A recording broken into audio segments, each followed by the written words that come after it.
Mrs. Summers? Dr. Taub? Here. Mrs. Newman? Dr. Hans? Mr. Klotz, or Dr. Klotz? Here. Mr. Rubin? Here. Mr. Landsman? Here. Mr. Furman? Here. Mr. Torres? Mrs. Guadalupe? Ms. Bernard? Thank you. The first item on our agenda is the CEO search update.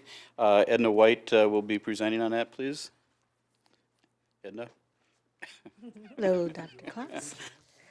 I have information about the CEO search. I see 15 minutes is allotted for that. What I have to say is that the board did elect to use the services of an executive search firm, and per our procurement rules, we did get an RFP process started, and the RFP process is proceeding according to schedule. So what I can tell you right now is that last week, we did receive our responses per the deadline, November 5th.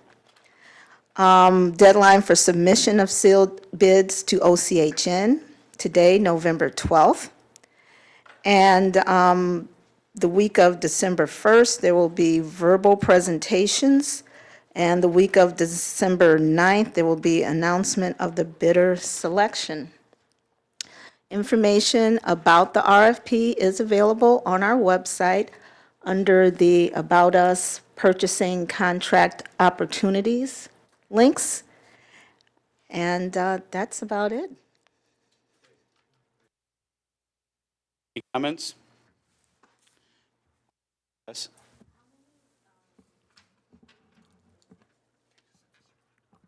I have to be honest, I don't know if I'm permitted to say that outside of the search process. I mean, out of the RFP process. Your question that you can't answer is how many bidders responded? I mean, and I am without not, saying I who? am not sure that I can answer that. I don't know. Do you know the rules about that, Anya? Answer the number, just not any of the names. I,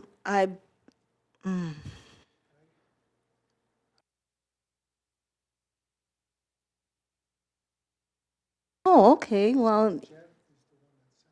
Okay, I'm sorry, I was in meetings most of the day today, so I didn't see that, but would you like to share that information? Mike?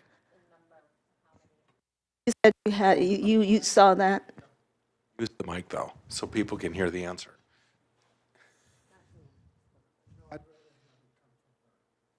You'd rather have it come from me? Or even So look, I can email everybody that response. yeah, you could look it up. Find out and I See, can I don't email know- everybody. I know how many are on the final list.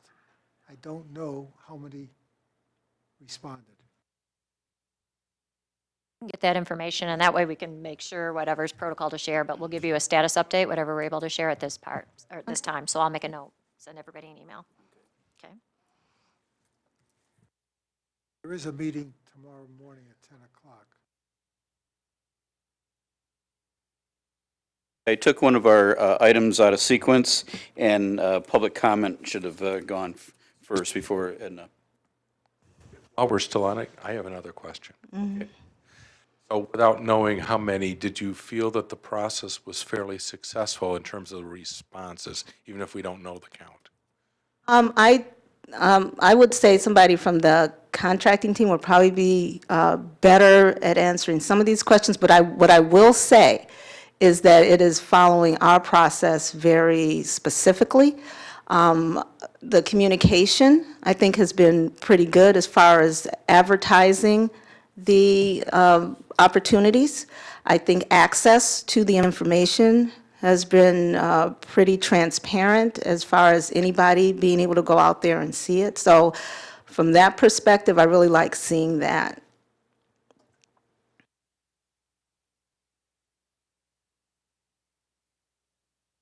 We're going to revert back to public comment. Is there any public comment before we get rolling here?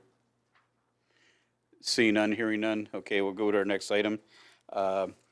The next item is a finance update by Anya. Good afternoon. For those of you who have heard me talk about Richard Carpenter, he's the consultant I've been working with. He's also going to be helping me out during my time as interim CEO. So I brought Richard here to introduce himself, tell you a little bit about himself, what he's working on with us, and then he can answer any questions you guys have. Any question to which I'm qualified to answer, of course. So, just really quick, my name is Richard Carpenter. I am an owner with Raymond Robson, a CPA firm here based out of the state of Michigan. One of our offices is just down the road on Big Beaver here in Troy. We're about a $160 million CPA firm with almost 1,000 associates throughout Michigan, Ohio, and Florida. Me personally, I've been working in the CMH industry for almost 15 years, not quite 15 years. I started my tenure with the CMH industry as an auditor, so doing compliance exam audits and financial statement audits for not just CMHs, but all types of government entities, counties, cities, school districts as well. And then for almost the past decade, I have actually been doing CFO consulting and CFO for hire work for a variety of governmental entities, including CMH. So currently, either myself or I have a team of 20 people that work with me. We are either helping CMHs, PIHPs, or we are the finance department for CMHs and PIHPs throughout the state of Michigan. We've done work with the Northern Michigan Regional Entity out of Petoskey. 2 or 3 of their CMHs we've actually helped in their finance department. We currently are the CFO at Network 180 in Kent County. We're assisting in CEI, which is Clinton, Eaton, and Ingham counties, Summit Point in Calhoun County, Lifeways Jackson and Hillsdale County, Washtenaw County. We've done consulting work for Detroit Wayne in their FSR process. We're working with Macomb County in their FSR process. I've been the CFO for Region 10 since 2014 when they were created, and then a variety of other projects ongoing. As it relates to how I'm helping Anya, we've done a couple of things over the past year, kind of leading up to this point, including a revamp of the general ledger accounting structure to help align that with the FSR reports and the state required reporting, and then some of the processes and procedures that feed into that general ledger. Some of the deliverables related to that project is going to be looking at the monthly financial reporting that this board will be able to see, and not to steal too much thunder, but the plan is to give you a preview of what that's going to look like next week as a comparison of what you have been seeing in the past, and then a draft of what we'd like to start presenting you in the future to get some of your feedback on the things you like and things that we can do a little better. On top of that, then assisting with some of the year-end audit process this year as Anya takes on her interim role, and then also making sure that the final financial status reports are submitted timely. So very excited to be on board, and again, happy to answer any questions that you may have of me. I'd say that we're very pleased to have you and very lucky to have you with your background, whatever. First of all, you don't look old enough to have all those experiences, but I'm sure you are. So, okay. The next item on the agenda.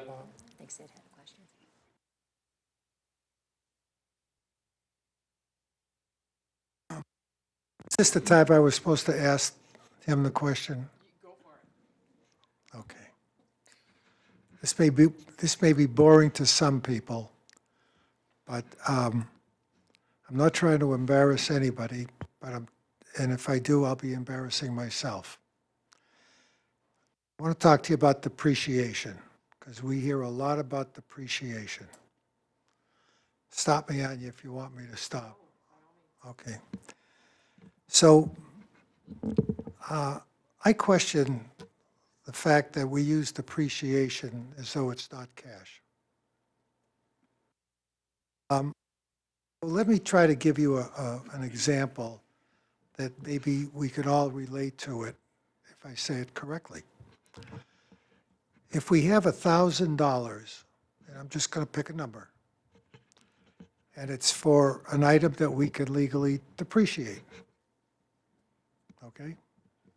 I know it's a small number, we'd probably rather expense it, but if we had to depreciate it, I could use $1 million as well as 1,000. So, and let's use $1 million. So if we have $1 million that we spend on an item that we can depreciate over the life, or whatever is allowable, let's say 10 years. How much would that be a year? Well, under the federal rules, 2 CFR 200 specifically requires us to use straight line depreciation for anything that's over $5,000. So they are very prescriptive of what we are required to do. So if you had $1 million and you were allowed to depreciate that over 10 years, you would have to take that in $100,000 increments once per year. We're in agreement on that. So that 100,000 was cash that we used, correct? For example, let's say you were to purchase a piece of capital equipment, right? That cash would go out in year one of $1 million. Okay, so it's $100,000. But the total amount would go out. So the $1 million went out year one. In year one, you would also have $100,000 of depreciation. Year two, $100,000 would not go out. There'd be no cash outlay, but you would record $100,000 of depreciation. So if we do it at the end of year one, it's 100,000. We agree on that. That's cash that went out. That's part of Part the of the cash cash, I'm that went sorry. out, yes. $1 million went out, Correct. so that's part of the cash. So $1 million gets spent. Doesn't mean we lost $1 million or that particular journal entry, but we did put a journal entry in place, but we spent $1 million. That's hard cash, correct? Correct. So on a financial statement, rephrase it different. Actually, we didn't lose $1 million, but we spent $1 million, correct? So I guess it depends on how you define the term lost. So in a very strict accounting sense, a loss means that expenses were greater than revenue, right? For the purposes of this, a loss would be if you expensed it versus whether the cash went out the door. So the federal government does require that we use double entry accounting, where when the cash goes out the door, either A, we have to record an expense, or B, we have to record a different asset other than cash.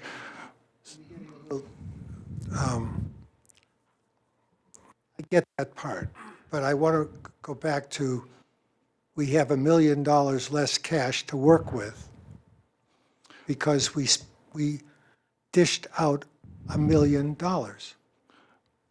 So from a cash flow perspective, Cash flow, right. then you would have less cash, operating cash. Yes. All that-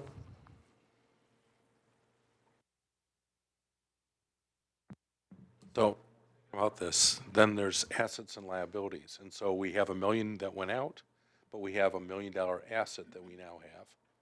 We have we have $900,000, do I have it right? $900,000 in liability still, because we're going to amortize the rest of the life, 9 remaining years. So you would treat that as two separate transactions. You would have the purchase, which would reduce your whatever cash, and then you would have the asset. If you were to finance or use a loan to make part of the purchase, then you would have a liability, and only then would you have a liability.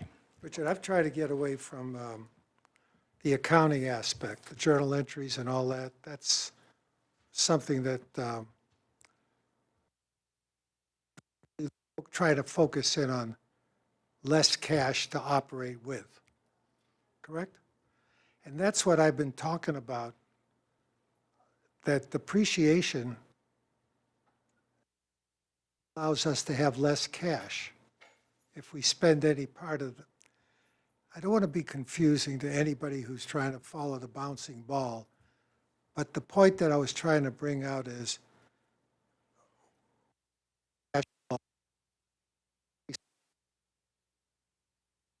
depreciation lessens our cash flow, monies that we depreciate. Am I saying that correct? Yes, yes and no. So the way that I would characterize that, the purchase, so the original purchase decreases cash flow because the cash went out the door, right? And instead you have this thing, whatever it is that you purchased, in place of that cash. Now, we have what I would consider a relatively unique situation on how a CMH operates. It's a little bit different than most organizations. We have, nope, it's from a contractual standpoint.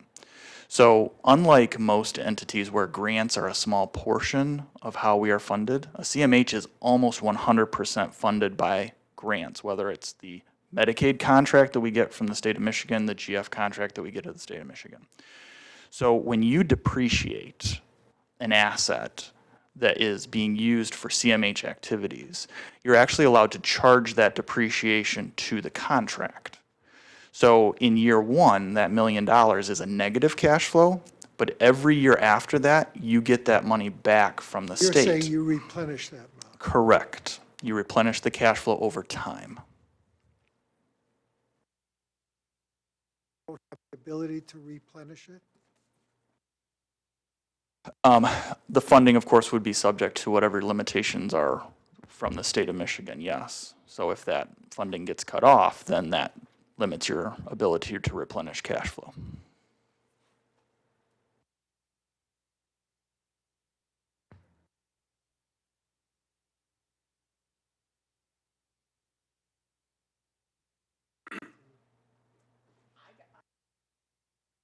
Understanding that I had No, you're doing the good journal entry part, and the same understanding.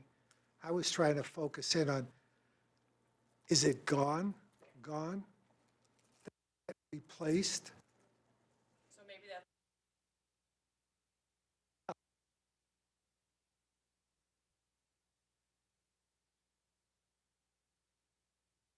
Happy to help. Mr. Carpenter and Anya. Okay.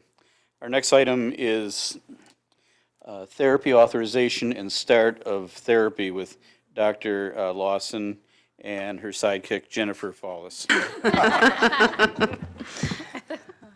Hello.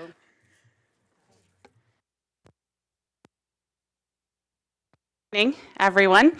I did ask Jenny to join me this evening. She is probably the leading, I would say, but subject matter expert in the state in terms of our encounter process, our claims processes, and how a lot of the data that we're going to talk about this evening is pulled. So I just wanted to make sure if you had any questions that I couldn't respond to, I know Jenny knows the answer and can give a nice in-depth response. So why have the conversation this evening? I know that there was some public comment made. I can't remember if it was a committee of the whole or a meeting of the full board, but someone was expressing their concern related to the length of time that they waited to receive therapy services. So along those lines, we also know that therapy is promulgated as a best practice, particularly for individuals with mental illness by both SAMHSA and the National Institute of Health. So we thought we would take the opportunity and have a full, robust conversation this evening just related to therapy and what that looks like across our system and our service network. So just to kind of set some of the background, we wanted to talk about regulatory requirements, and this is specific to when any service or support that's authorized through our network of providers would start. So we are bound to the Code of Federal Regulations, which is a federal code, and it states that services have to start within 14 days of the agreed-upon start date indicated in someone's individualized plan of service. We are also bound to our PHP that contract amendment that says that, same thing as the federal code, 14 days within the agreed-upon start date. So that agreed-upon start date is developed during the person and family-centered planning process of the agreed-upon, oh, I'm sorry, I thought you were. I am going to ask a question. I'm getting ready. Within 14 days of the conversation just between we've agreed that, yes, you want therapy, we're going to authorize therapy, this is what it consists of, when is the next best date for an appointment for you? That would be that agreed-upon start date. So if the person says, I want to go in an hour from now, and unfortunately someone's not available, the federal code in our PHP contract says as long as it's within 14 days of that agreed-upon start date, we are technically still in compliance. So I'll stop there. Is there something in either the federal code or the state regulations or contract that says how soon they have to do the patient-centered or person-centered planning from the first time they, so, and then after that, I understand the 14 days. Yes. So there's nothing set in stone. You do have to have what's called a pre-plan that authorizes your initial services up front at your first appointment. Typically, though, we look for that final plan to be developed sometime within 30 days of the start of service. Ideally, person and family-centered planning should move at the pace of the person and the family receiving services. And maybe that takes a while for them. Maybe they want to have a whole lot of community and other supports kind of wrapped around them at the table. So we don't want to put any hard and fast deadlines on, other than we don't want it to take really, really long and then someone goes without a needed service. The reason I ask that is I know that we do annual reporting with regard to incidents and other things that come up. But I just didn't know if there was a clock that starts in engaging with a person, to do the plan. Yes, we have several performance indicators or clocks that we're measured on, but those are typically from the time someone calls our access center, how long it takes someone to pick up the phone, how long it takes for that screening to occur. Then we have to, from the date someone's determined eligible for services, they have to be seen within 14 days. And then they have to receive a first service within 14 days of that intake appointment. Those are the performance indicators. That first service could be a person and family-centered planning meeting, though, not necessarily a fully developed plan of service. I thought I saw another hand before we move on. I'm going to break it down a little, kind of ABC. So someone calls, and then within 14 days, there's a schedule for someone to meet with them. Is that what you're saying? Provided they're determined eligible for service, yes. So how long does it take normally to be determined eligible for service? Typically, that's done via a phone screening. So the time that they're calling? Yeah, Or the day anywhere. within 24 hours or something? Typically, yes. So anywhere the length of time for that screening can be anywhere from 30 minutes to an hour and a half, just depending on how much information the person has to share. Okay, so they've called, and let's say they've been eligible for services, and then within 14 days, someone meets with them. And at that point, when someone meets with them, is that when they have 30 days before the 14-day So restriction? the person, so they call, they're Yeah. determined eligible, they have what's called their intake within 14 days of that. And then that's typically then when that preliminary plan is done, that gives about a 30 days worth of authorization to allow for time for person and family-centered planning to take place.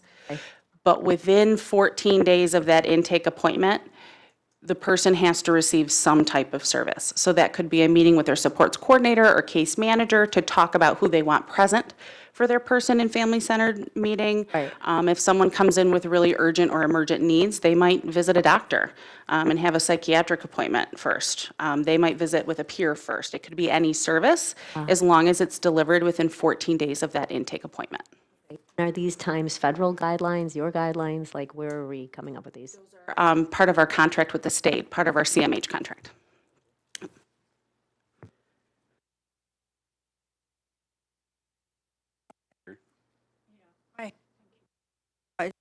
Does it make any difference as to what time or what week of the month the intake is done? For example, first week of the month in November, the person might get service within that month versus if somebody calls on the 21st or 22nd of the month, it may not. We're held to a 14-day standard no matter when someone calls. So if they called on, in the middle, right before a holiday, it's still 14 days.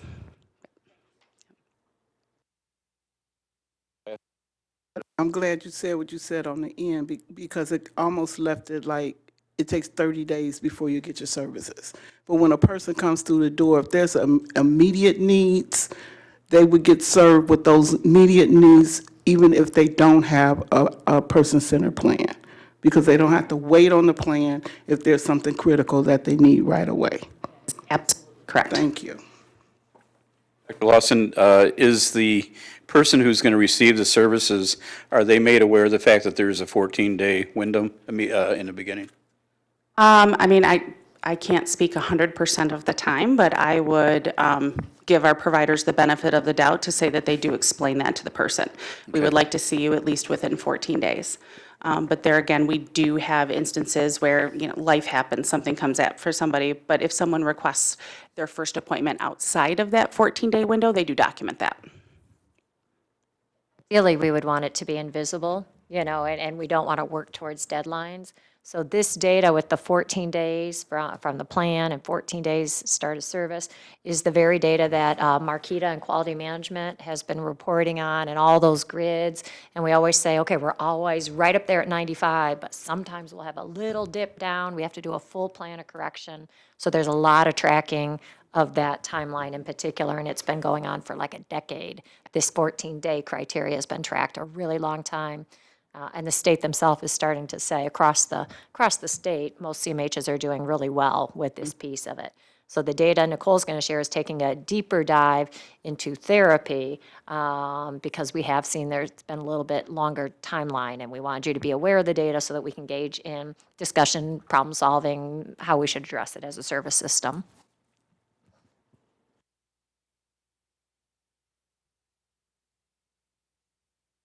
Pull the data for this report. We used information that comes out of our electronic healthcare record, OCHN. So all of our providers submit authorizations and claims into our system. All of the authorizations are linked to a person. We have a start and end time.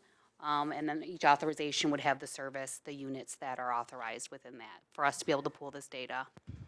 And then we can bump authorizations up against claims. Every claim that comes into the system has to be linked to an authorization. So from those data points, we can pull this information to determine when an authorization was started to when they actually received a service based on the claim that came in through ODIN. We also added up here, we get data from, providers that use our electronic healthcare record, ODIN, specifically as their main system, and then we have other providers that submit us their data. So within our provider data exchange, it's one of our policies with our providers that they have to submit all this data to us. And in that exchange document, it states, like for authorizations, they have to be real time to come over to our system, where claims and encounters, they can be submitted on a weekly basis to us to capture all that information. So we're always at a time where we're very current with our information that we're getting from our providers. I know that last year we had a challenge with one of the CPAs, Mork, because they'd switched to a new system and they didn't have an integration set up. Has that now been remedied? Okay. That's a very good point, because that will play into some of the data we look at, because we wanted to provide you with a full year's worth of data and give a good picture. And when we were pulling the data, we don't have all of fiscal year 19 in. So the data you'll look at is fiscal year 18 and was impacted by some of that. So it was a good point. So then within that provider data exchange, it states how they can submit that information. The last item is the health information exchange, which is our HIE. So for providers that have their own system, we have developed with our vendor of our EHR system, an HIE, so they can do all the work in their system, and then like their authorizations then automatically come over to our system. And then, if you can't do that, you can still enter the information directly into our system. So at all times, we hold all that information for the auths and the claims in our system to pull these reports. So we're getting the data for our traditional populations, what about for substance use? Are those coming into Odin as well now? Okay. We do direct claim entry into our system.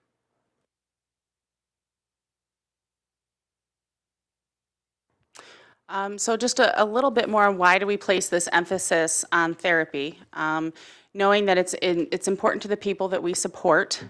It is nationally known as the best practice to help people, particularly individuals with mental illness. And we want to make sure that people have access to all the services, the full array of services and supports that we are obligated to provide and that they need at the right time, in the right amount, and for as long as necessary.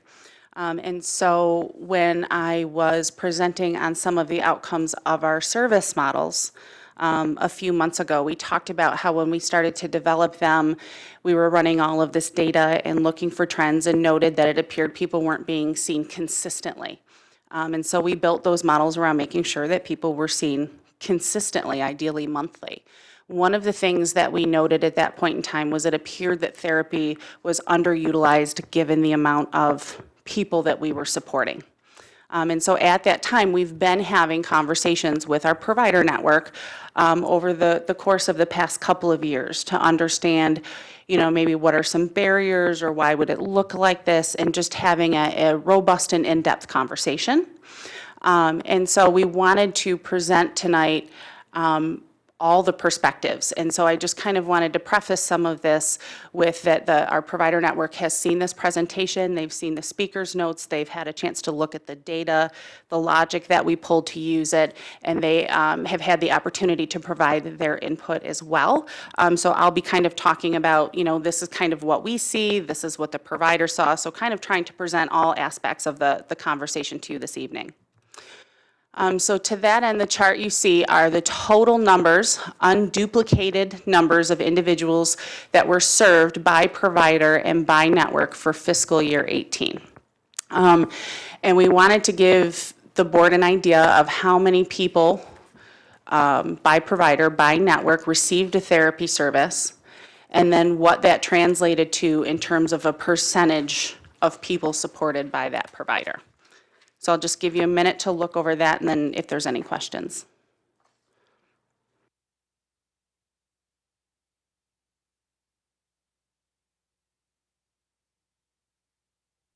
Look, there are a couple of bullet points that I would like you to consider, and that is that both our networks that serve people with mental illness and people with intellectual and developmental disabilities are structured in such a way that they are linked to a supports coordinator or case manager. People served in the network that supports youth with serious emotional disturbance are immediately linked to a therapist. So that's some of the difference for that you see. We would expect to see those numbers considerably higher in the SED network than we would the other networks. ACT services, or Assertive Community Treatment Services, are not represented in this data set. And that's because it's a bundled service. And so every person on the team, from the doctor to the peer to the therapist to the supports coordinator, uses the same code. And so there was no way for us to discern when someone received therapy versus a doctor's visit versus a peer. So we excluded ACT from the data set. The providers also offered the following insight, that the data shows the number of people who received a therapy service, not necessarily the number of people who were authorized for a therapy service, and that a lot of times they will open up an authorization and people will then change their mind or decide not to go, not engage in the service. And so we talk a lot about that as well. But that's another thing to consider when you look at this data set. Another aspect is individuals who have Medicare aren't represented because we wouldn't have access to any of those authorizations or any of those claims. They wouldn't be paid here. And that's particular to people, if you look at the 9% in terms of the overall percentage for people served in the network, supporting people with intellectual and developmental disabilities. the vast majority of the people we support who have both Medicare and Medicaid are served in that network. And then the issue we had in terms of having all of the authorizations in our system also occurred in fiscal year 18.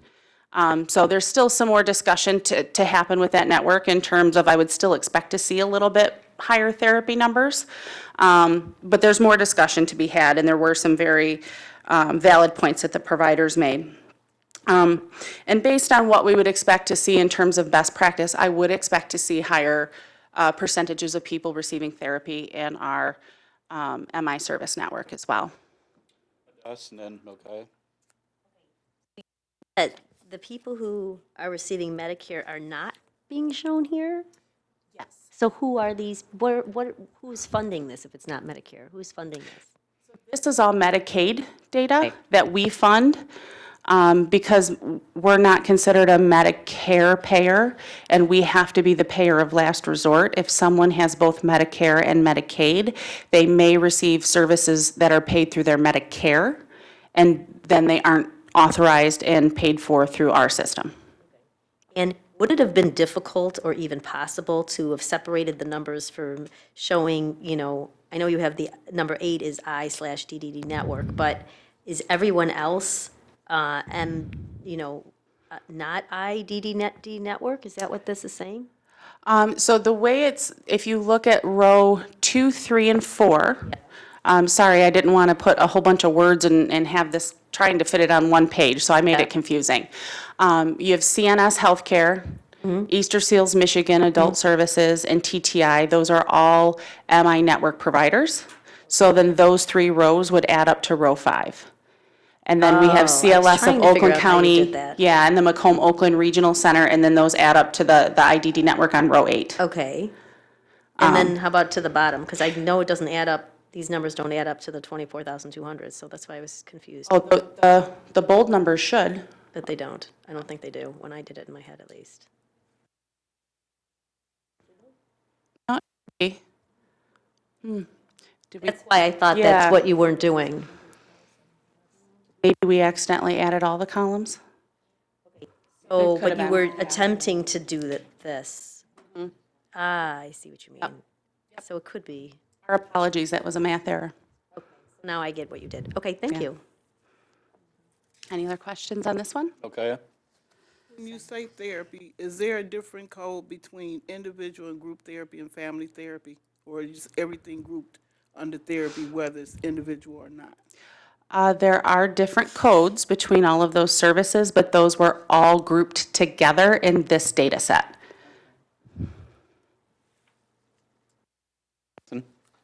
I know that we pay other entities for services beyond the core CPAs. Like I know we fund or underwrite some portion of Honor. And I wondered, and they treat some number of the folks that I know are Medicaid. Are those counts included in this, or are those separate, or how does that fit? Because they do MI, they do mental, they do healthcare, physical and mental. We do. We do have a healthcare coordinator that's embedded through grant funds over at Honor, and we do track how many individuals she supports. But Honor in and of itself doesn't bill us. They would bill the Medicaid health plan directly for any of those services, so they aren't captured in here. SUD services aren't included in this data set either, and that's because similar to the SED network, everybody going into substance use treatment receives a therapy. That's their first appointment. I understand that then. So Honor is doing the billings and claims generation to the Medicaid, so the MCOs and other payers. So they don't bill us for those services at all. For therapy services, we do have a contract with them for psychiatric services. And then we have the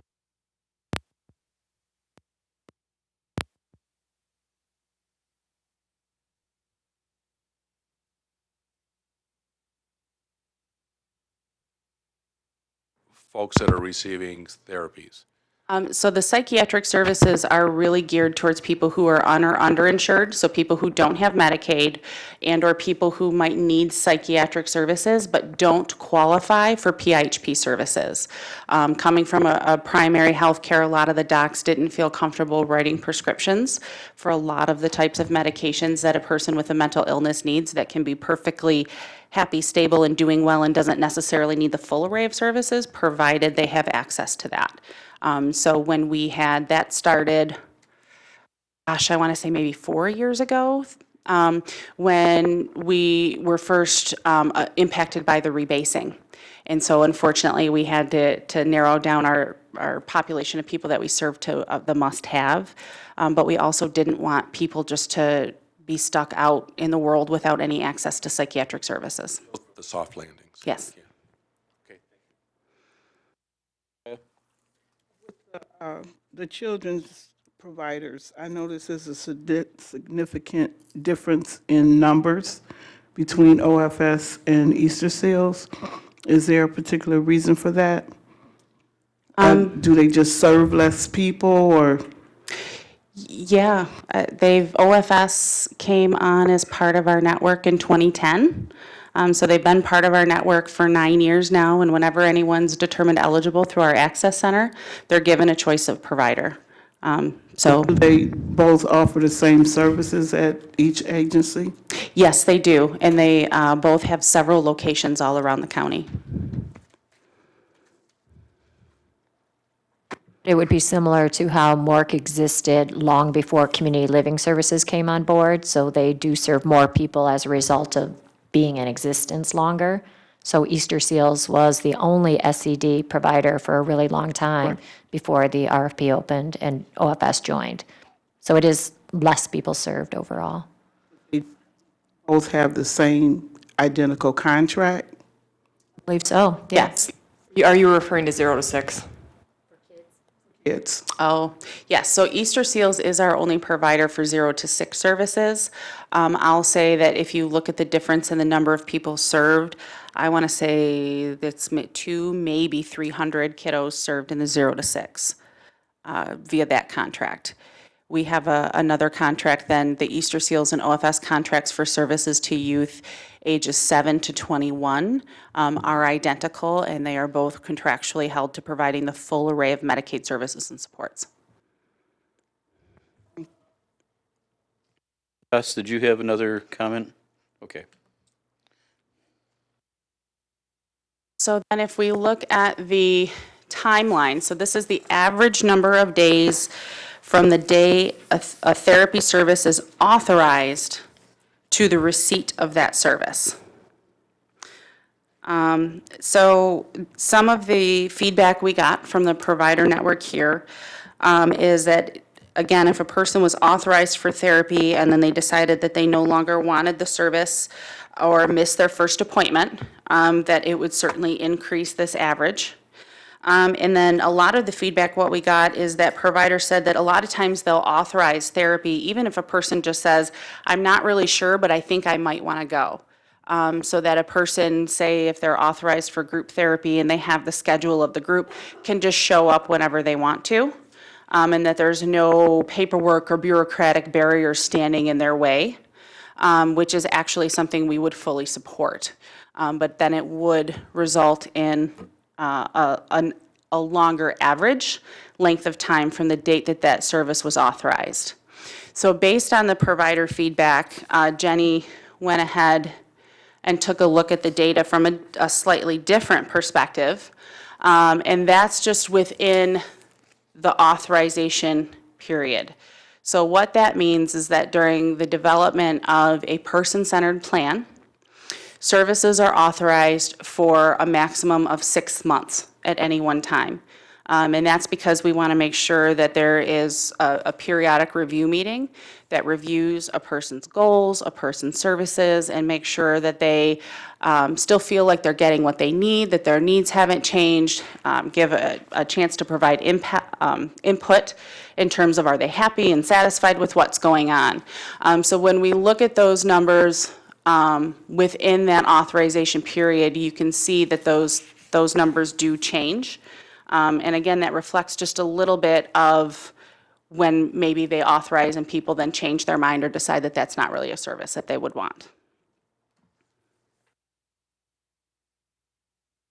The fact that 6 months is quite a liberal amount of time for authorization. Yes and no. I mean, it used to be a year. So 6 months was a big change, I think.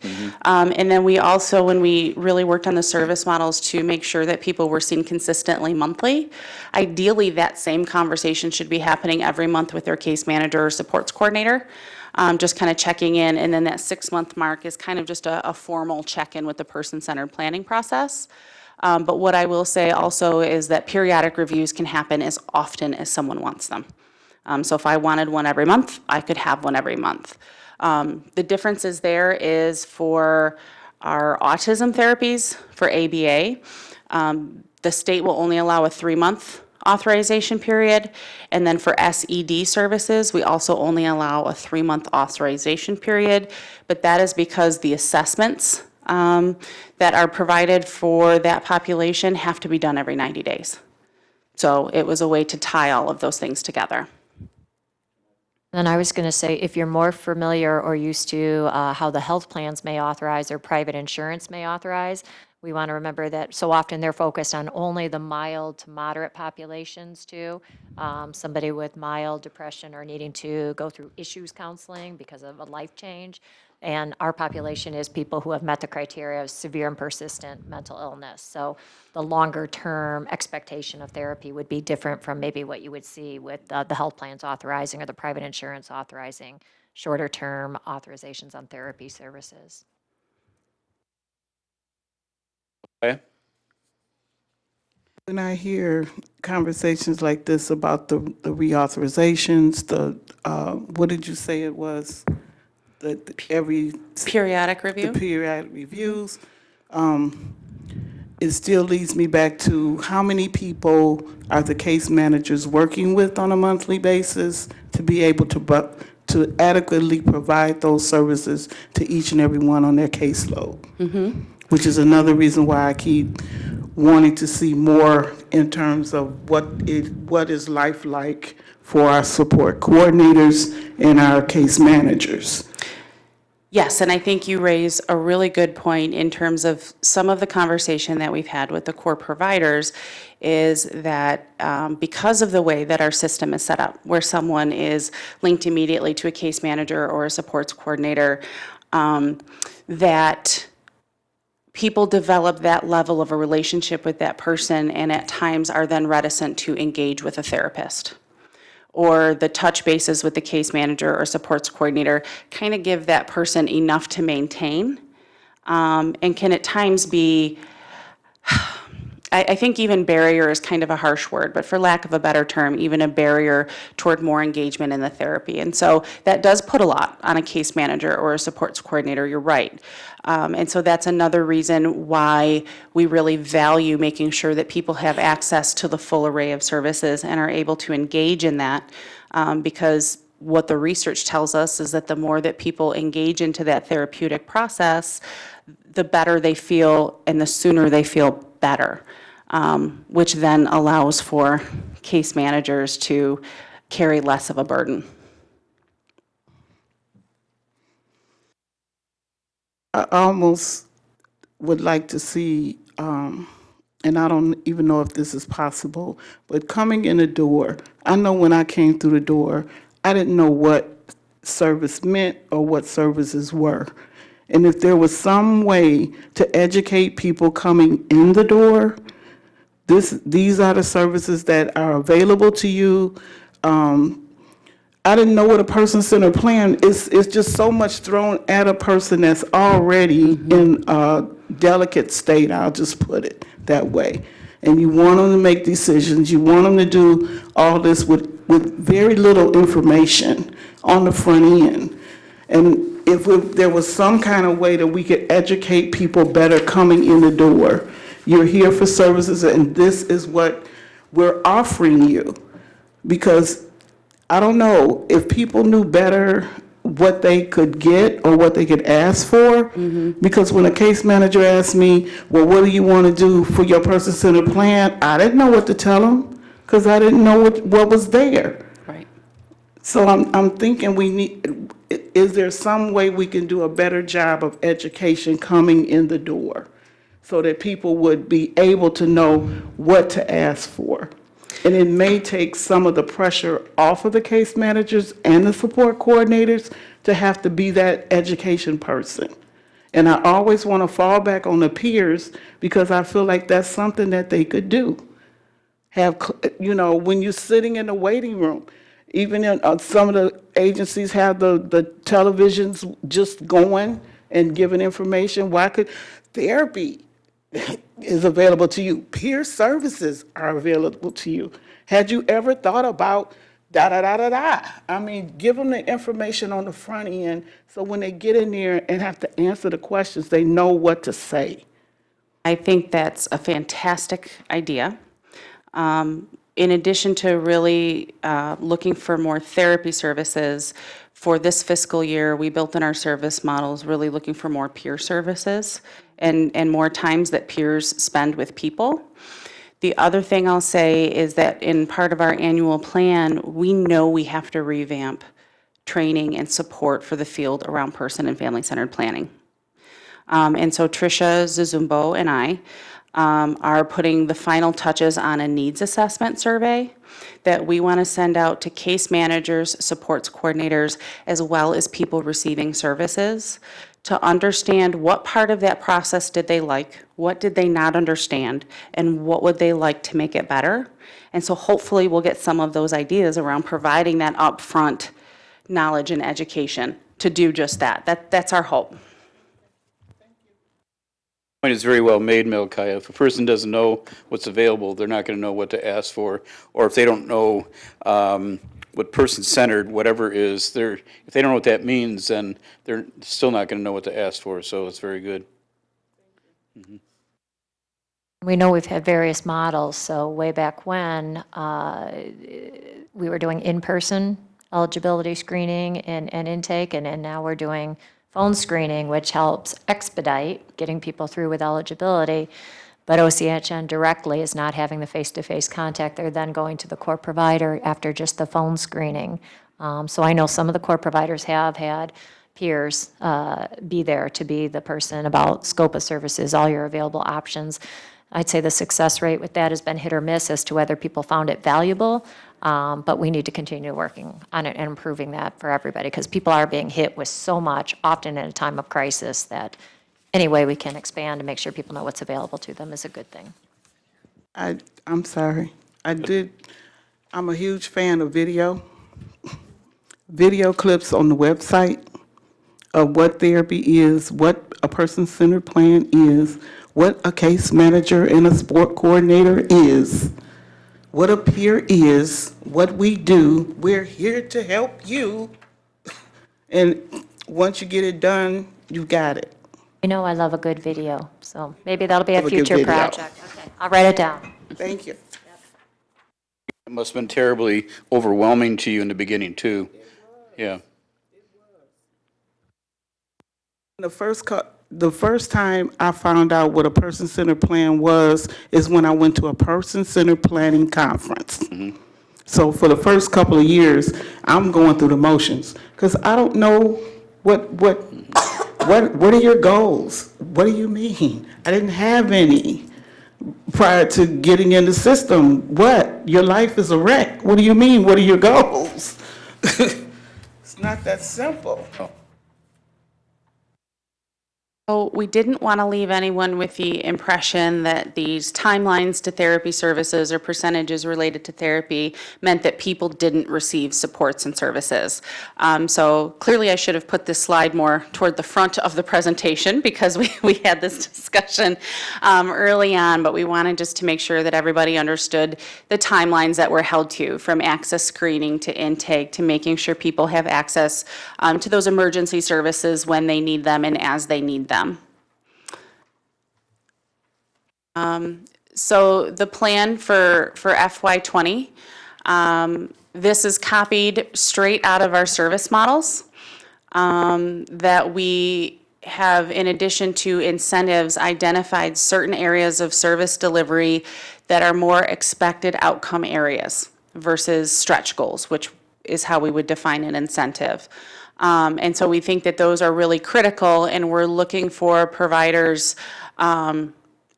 particularly providing targeted case management and specialized residential support services to increase the number or percentage of people that they deliver therapy services to, up to 40% by the end of this fiscal year.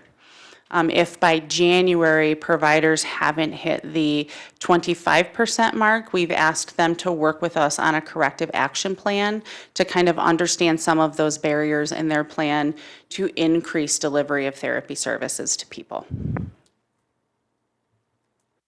Yes?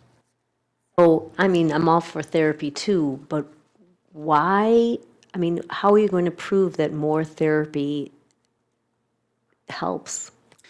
So that's where we rely on national best practice and the outcomes of a multitude of peer-reviewed studies over the years from the American Psychiatric Association, the American Psychological Association, the Substance Abuse and Mental Health Association, and the National Institute of Mental Health, that have said that amongst all of their studies and all of the different arrays of services that they've looked at, that the two combined services with the single best outcomes is medication or psychiatric services and therapy.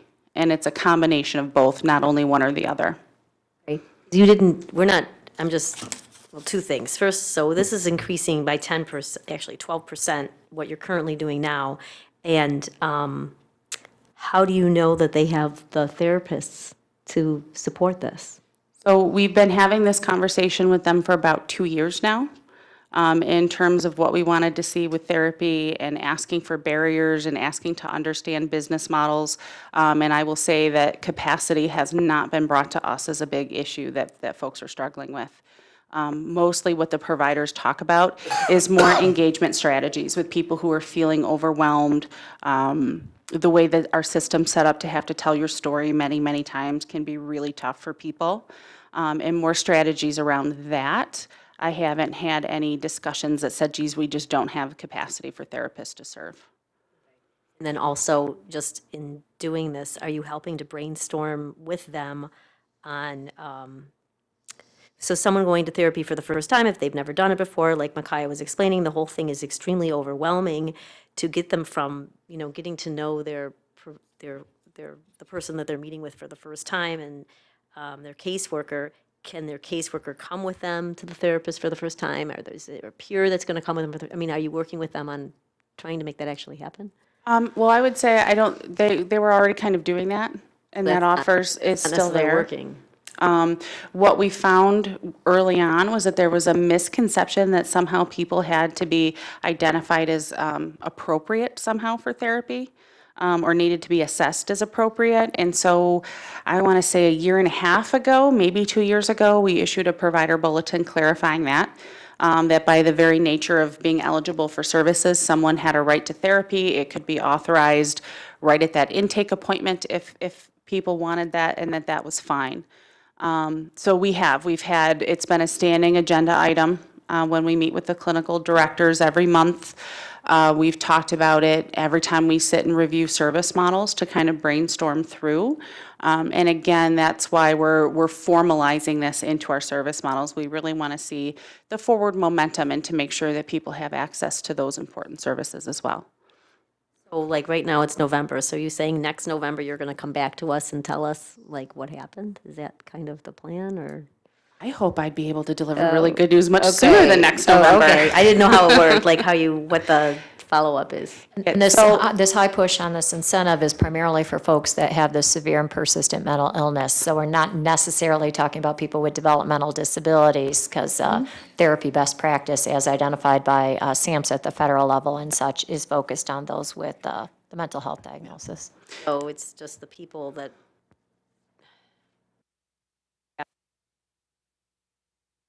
I-Core provider, so when you look at the Easter seals, the ones at the top, TTI. 2, 3, and 4, but not 9 and 10?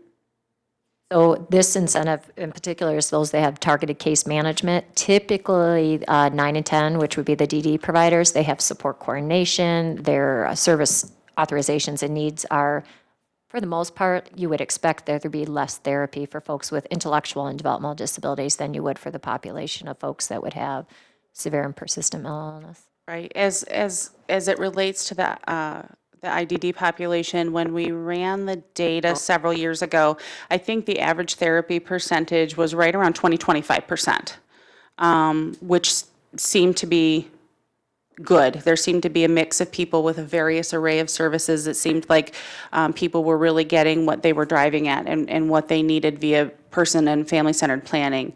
Being that it's best practice for people with mental illness, we would want to see that number climb as close to 100% as we could get. We would want everyone receiving best practice.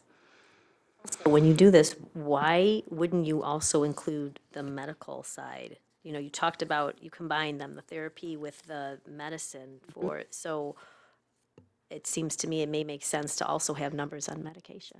We do have those numbers. Every quarter, we pull reports out of our dashboards, and we look at, very similar to what's here. So we look at all of the people served in any service model. We take every service tied to that service model and see how many people had an authorization for that service, how many people used it by month and then by quarter. I will own being a bit spotty in terms of getting that information out and in front of people, but we have just committed, especially since it's now tied to money and more formalized, that we're reviewing that now monthly at clinical directors meetings, and we will review it quarterly for each quarter to see where are everybody. There's not the push in terms of medical services because most people have those authorized and are utilizing in an appropriate way. That's good news. That is good news. Yes, we're halfway So there. you should be telling us good news too. Yes. So thank you. Yeah. You've really done a good job of helping us understand how we got to where we're at, so that background and that history is good, and also helping us see where we're headed, where we're going moving forward. So thank you very much. And you too, Jen, thank you. Thank you.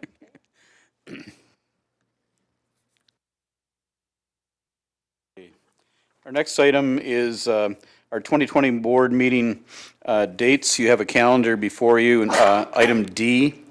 And in reviewing that calendar, did anybody note any conflicts with any other items, like with holidays or anything?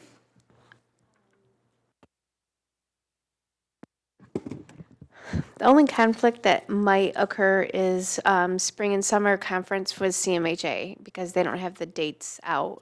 But I believe Victoria put this calendar in front of a few of you to check out the dates. But that's the only conflict that we see at this time. So that'll be communicated to, what, Judy or Victoria, or? That's actually going to be voted on at the at November board meeting, these dates, so.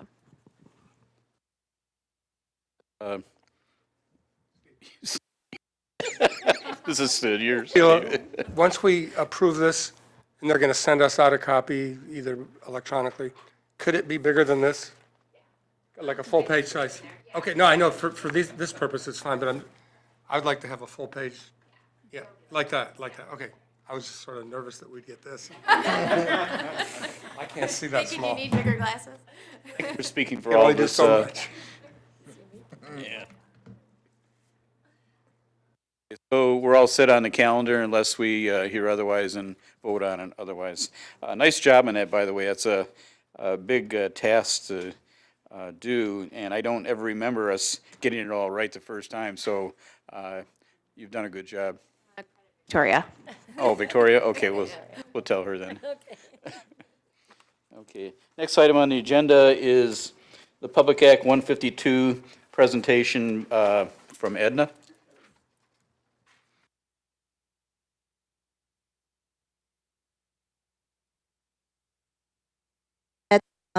The board meeting at next week's board meeting, I will be presenting a resolution for the board to vote on. I do this every year as required by law. What we are requesting is that our organization be able to opt out of the requirements of Public Act 152. And I do have some information in the presentation, particularly for some of the newer board members who may not have been present when I've given these presentations before. Can you review what Public Act 152 is again for us? That's this slide. So I'm giving some background on Public Act 152. In 2011, the legislature passed a requirement for public employees, well, actually, the requirement is for public organizations in the state. And what this particular legislation did, effective in January of 2012, was to have certain mandated requirements in terms of how much public organizations spend on employee health care benefits. So the mandate called for two funding structures. One is called a hard cap, and the other is the 20% premium cost share. So essentially what it says is that the public organizations must impose a requirement of 20% for employees to pay for the cost of their health care. Alternatively, they could have what's called a hard cap, which is a dollar amount which serves as the maximum amount the employer could pay for employee health care benefits. So either one of these would satisfy the requirements of Public Act 152. There is an exception. If the board of directors of the public organization were to issue a waiver, then the public organization could then structure whatever payment plan they wanted to do. Any questions about this portion? Yes. So the intent for us to do an approval at the board is to give us the flexibility to not necessarily put a 20% employee requirement for participation into the plan? That is correct. So, I'll go through some information in the slides, but what I will be asking next week is for the board to vote on a resolution that will allow us to opt out of these requirements. And that way we could do whatever we felt was necessary from an administration perspective. Am I correct that Oakland County itself chooses to opt out of this law? That is correct.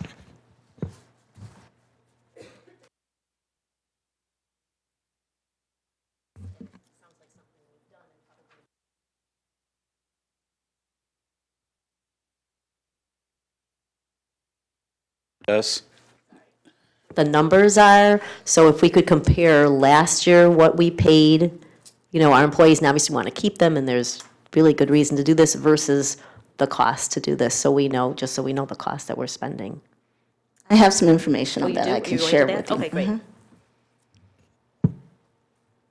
I guess the other question that goes in hand with that is, it would be nice to know that if we're waiving this, if we're going to vote to waive the rule, where do we end up coming in approximately on that premium cost share if it's not going to be at 20%? I think people will just, are we requiring them to cover 15%? Are we requiring them to cover 25%? That kind of thing. Well, I can answer that now or when we get to like the cost portion. You were shaking your head. Was there a comment you had? My understanding was if we vote to opt out like we always do, then we can do anything we want. That is correct. We don't have to pick either of those choices. We can provide any type of health plan for our employees, health benefits for our employees that we structure ourselves. Not be stuck with this law. And then, like I said before, Oakland County government itself doesn't follow the law. They opt out also. So we're independent of the Oakland County Board of Commissioners. I mean, they could go one direction, we could go another direction perhaps? Okay. That is correct. However, one of the things that does permit us to request the opt-out is tied to Oakland County. So because of the arrangements that we had where we used to be part of the county, if the county does choose to do an opt-out, then that allows us to also ask for an opt-out. That language is in the resolution.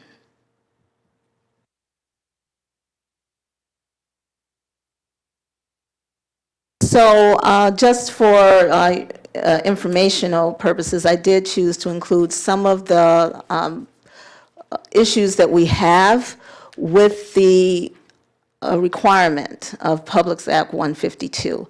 So this was something that the legislature passed on, but they did not necessarily take into account some of the compensation structures that exist between private and public sector entities. So many public sector organizations, they tend to lag behind private sector organizations in terms of salaries and bonuses, things like that. So we don't have as much flexibility with those things. However, some public organizations have chosen to do things with their benefit structure that helps to attract and maintain employees. Also, when you look at some of the types of positions that we hire for, we're talking about mental health professionals, SUD supportive professions. They require graduate degrees. And so we sometimes struggle when we make job offers in terms of the salaries because they might be able to make higher pay elsewhere. So that's why we try to have some flexibility on our benefits. And also in the public sector, there's higher prevalence of union contracts than in the private sector. So any changes, would have to be negotiated with the union.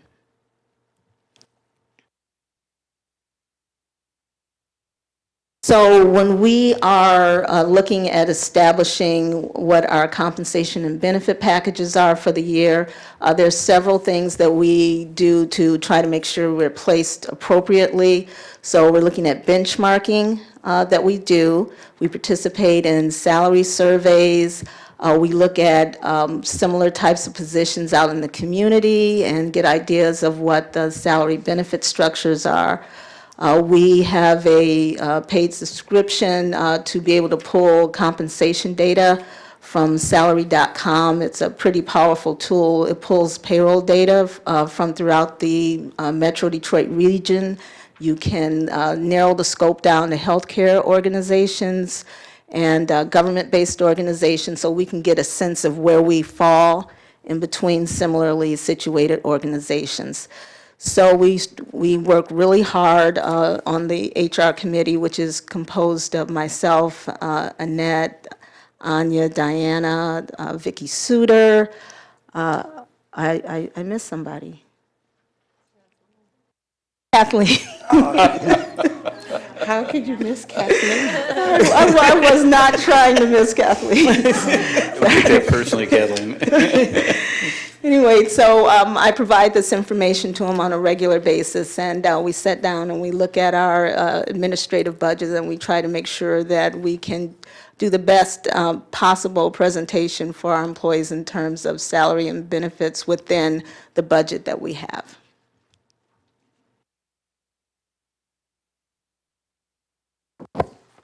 So in the previous years, when I have sat before the board and talked about what we've been doing with our benefits plans, I discussed a hybrid plan design that we were able to develop. And with the plan that we have been using, we would purchase a high deductible plan from Blue Cross, and we would self-fund the deductible with a health reimbursement account. It was a nice balance because you don't have as much risk if you are a self-funded organization. And it also helped to protect us from skyrocketing skyrocketing costs from purchasing a plan from Blue Cross. So we've been very successful with the plans that we've had in terms of, modulating our expenses. And we've had significant savings over our fully insured plan quotes that we received. And it varies from year to year, but what I've been reporting to you is generally somewhere in the neighborhood of $200,000 to $300,000 every year that we saved over the cost of a fully insured plan by having that plan design. But we did encounter higher utilization in 2019, so we were faced with having to have significantly higher costs going into 2020. So we had to do some different things.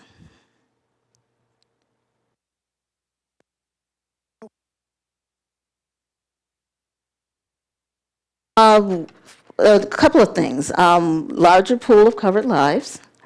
So we had more employees and family members on our plan.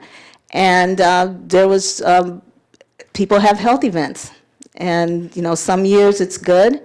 And some years, if there are significant health events, then we have higher utilization and expense on the health reimbursement account side of things. So that's what we experienced going into our quote for 2020. So we had higher cost projections, and the projected plan cost increase when we sat down with our benefit administrators was about $254,000. Hadass and Jonathan, you asked for some specific numbers. I did some.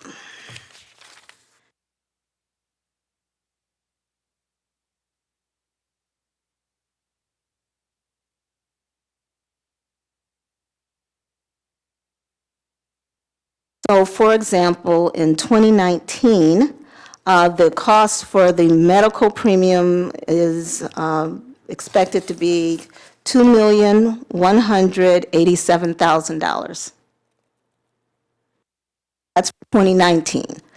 When they ran our quote going into 2020, they projected $2,440,000.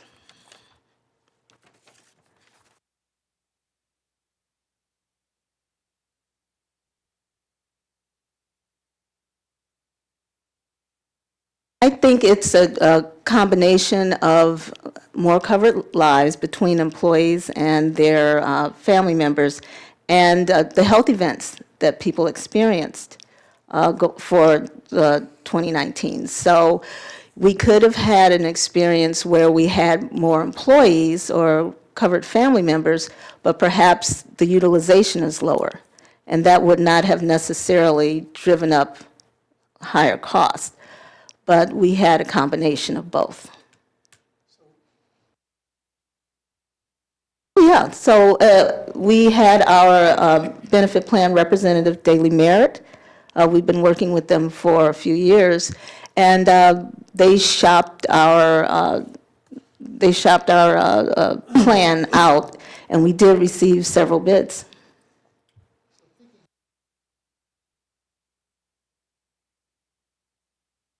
Thinking outside the box for a moment, have we ever considered doing a collaborative agreement with our providers that would increase the pool and probably reduce the costs? So you're talking about one of those mutual benefit agreements, and that is something that we've asked our benefit plan provider, Daily Merit, to shop out for us. I got a response most recently. I said, we ask for this pretty much every year. And I got some details. The way it is structured, you have to file it with the state. And the organizations have to have, there has to be similarity between the organizations. So in our case, we are a government entity, and our providers are private, nonprofit organizations. He said that was one barrier to having that kind of relationship with our providers. So then I asked about other government organizations. There are some reasons why that would not necessarily be beneficial for us, because some other government organizations have legacy costs that we don't necessarily have. So some of them have, traditional pension plans, or they may work with more unions than we do. We only have one union, but some other government organizations that we could possibly partner with may have more of a union representation. So for those reasons, it's not in our best interest right now to do something like that, but it is something that I bring up on a regular basis. Carve any specific care out? Or is that too complicated? I'm sorry, I didn't, what did you? I probably made it more complicated. Recognize that the unions have their own programs. And I don't believe you're going to beat some of those because they're doing what I'm proposing. So carving out certain aspects of the plan.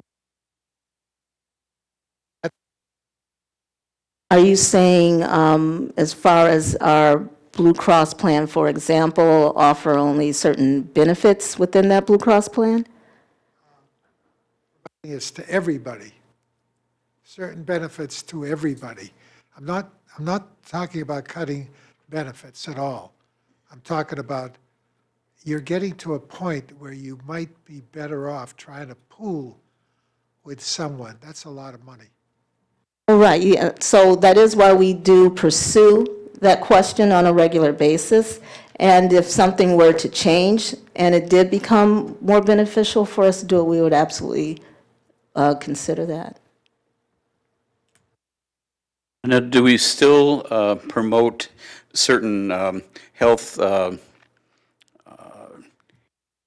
programs such as weight loss, stop smoking, various other things? And if so, are providers notified of our program that we're attempting to, help people stop smoking, for example?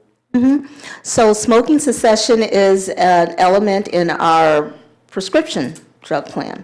So, for instance, the smoking cessation medications, patches, things like that, our employees can actually get those at no cost. So they have to have a prescription for it, but we have it designed that way so that we can promote those kinds of behaviors. We have Weight Watchers here on site for our employees. That's another benefit that is available through the prescription organization that we work with. We use EHIM.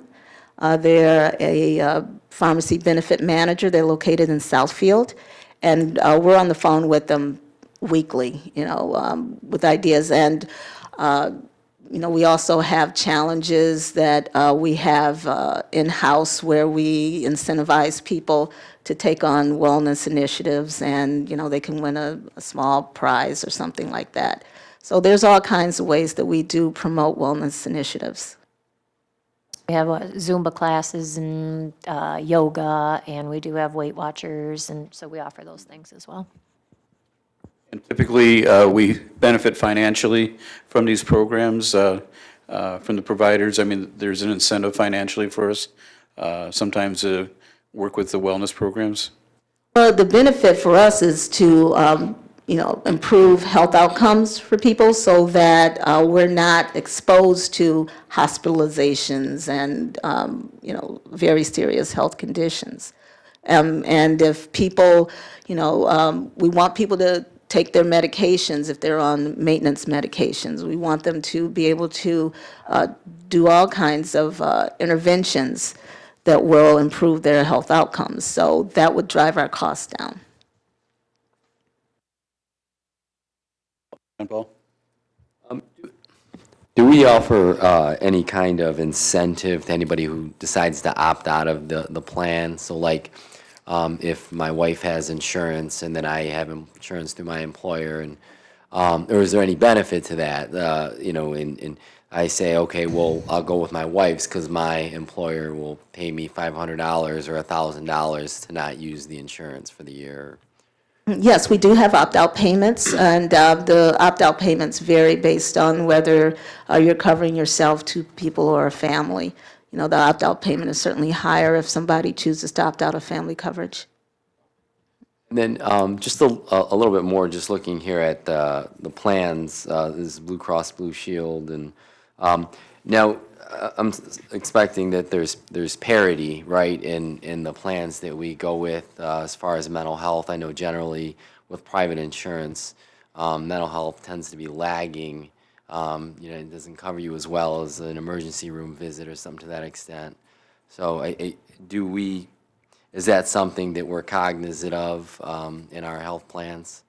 Oh, we not only have parity in our health plans, we've actually taken action on our disability plans to ask our benefit plan administrators to go back and negotiate contracts that offer parity for mental health on our disability plans as well.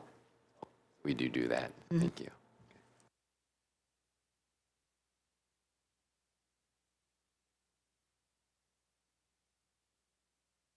Time to do. I'm just trying to, Ken, and this goes back to my very first question, and it's just really just to have an understanding of what is the percentage, just the percentage number that we do, you know, in 2019 and 2018, what is the percentage number that the employees participated in with the plan? You know, because if we're opting out of the 20%, I'm just wondering what is the percentage that we are doing now? Is it 25, is it 30, is it 10, whatever? I'm going to say I wish I had put that in the presentation, so I'd have a quick answer for you. I did like a back of the napkin Oh, yeah. type of calculation. I'll have that ready. I'll have the exact numbers ready for you next week, but I think it's about 15-ish%, but I'll have the exact numbers ready for you next week. Because obviously, healthcare is changing for everybody, so we understand that, and it makes sense that it's going to go up for this agency like it's going up for everyone else. But it would just be interesting to track, you know, what was it in 2018, 2019, and what we're expecting in 2020, if you're already going to do the percentages. Thank you. Yeah.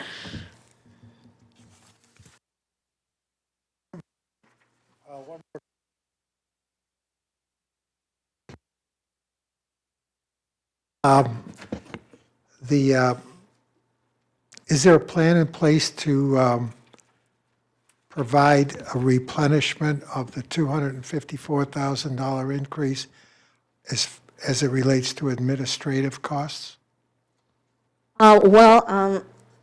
Actually, yes, because we did some changes to our benefit plans. So that's part of this presentation, and I can give you that detail. There's an increase. There's an increase if we stay with the plan that we have for 2019. So we have done some plan modifications. If she finishes her presentation, yeah, we did take into consideration the increase in cost and what we could do to change the benefit plan to not incur that increase in cost. So you want to just keep going through your presentation? That way everyone gets the full picture of what you're recommending? So going into next year, the 2020 plan years, the main things we wanted to do was make sure that we control the administrative costs so that we can mitigate that $254,000. We still have to have a plan in place to make sure that we can attract and maintain the staff that we have. And also look at making sure that we continue the benchmarking so that we can make sure that we have a competitive plan feature. So the changes that we've taken for 2020, we have decided to offer two-tiered plans. So an HMO with a much more defined network. This will require higher office visit co-pays for our staff than they're currently paying. However, the premium that they will be paying will be lower than the other plan we're offering. So our employees will also be able to choose from a PPO, preferred provider organization. That one has a much larger network for them to choose from than the HMO. It also has higher office visit copays, so that's one way we're saving money by passing on higher office visit copays to our staff. And the PPO will require the employees to pay a higher portion of the premium. So rather than having one plan, we're now offering two plans. The HMO will cost us less money, the PPO will cost us more, so we would be passing on more money to the, we'll be passing on a higher cost to the employee if they choose to take the PPO plan.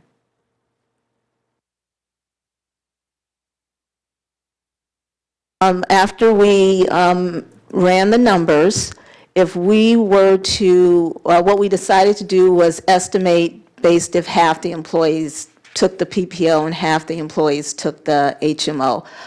Because the employees would be paying a higher cost share, and the HMO would be a lower administrative cost to the organization, the estimated savings that were quoted to us were $351,000. So that more than covers the, comparison to that $254,000. So we ran the numbers several times, and we evaluated the plans in terms of what the benefit offerings were for the employees, and we found that we couldn't pass up this chance to save $351,000. So that's why we have elected to present these new plans. And also, one of the things that we wanted to make sure we did was to stay within the administrative budget that the board has already approved. So we're able to make all of these changes well within the budget that the board has already approved. Doctor? So if you go with the PPO plan, as our administrator likes to say, the network is essentially the state of Michigan, so probably wouldn't have to change your doctor. You may have to change your doctor if you decide to go with the HMO plan. However, it would save the employees money, but the benefit of going with something like this is choice. And that's among the reasons why we ask for this opt-out resolution. We work really hard as a team to spend time evaluating the plans and making sure that they can take care of our employees' health. We want that autonomy. We want to make this decision, for our organization rather than having to follow arbitrary mandate from the state of Michigan. Us? So I have an understanding, the 351,000 is less than last year or less than where is you? Oh, I'm coming sorry. from? Okay, that would be compared to the 2019, to what we have right now. We're actually going to, choosing what you're proposing, you're going to save $351,000 for the agency. How much is it more, I guess the percentage will know, but how much more will it cost the individual person working here? So if an employee were to, hold it, I got that.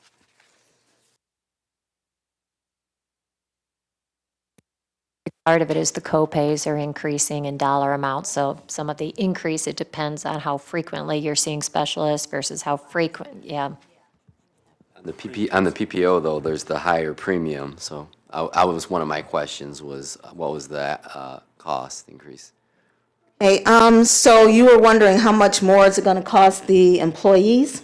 Okay, so we do biweekly payroll deductions out of the employees' paychecks. So if they were to go with the PPO as opposed to the HMO, they're going to pay, a single person would pay an additional $13.22. If they were covering two people, they would pay an additional $29.60 every 2 weeks, and if they were covering a family, they'd pay an additional $37 every 2 weeks.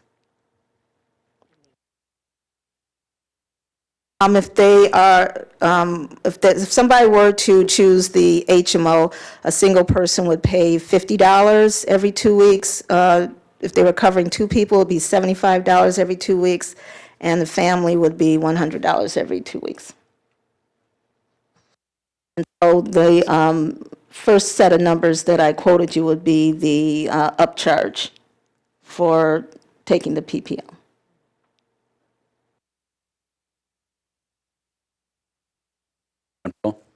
So if you opt for the PPO plan, then on a monthly basis, you're an increase of about $74 then, correct? I'm sorry, for a single person? For a family. Oh, yeah, approximately. Thank you. Month. It would be 37 every 2 weeks, but $75 a month. Jonathan? I was looking at it a little bit differently, but essentially, you're either paying $50 for a single person, or you're paying $63.22 Correct. per pay period. And it's 26 pay periods, or is it 24, and then and then the extra ones don't, you go? It's 26 pay periods. Because I've heard of some companies where they do 24 pay periods of benefits, and then the extra check that happens twice a year, they don't charge the benefits because they buried it into the other ones. So it's sort of like a double bonus.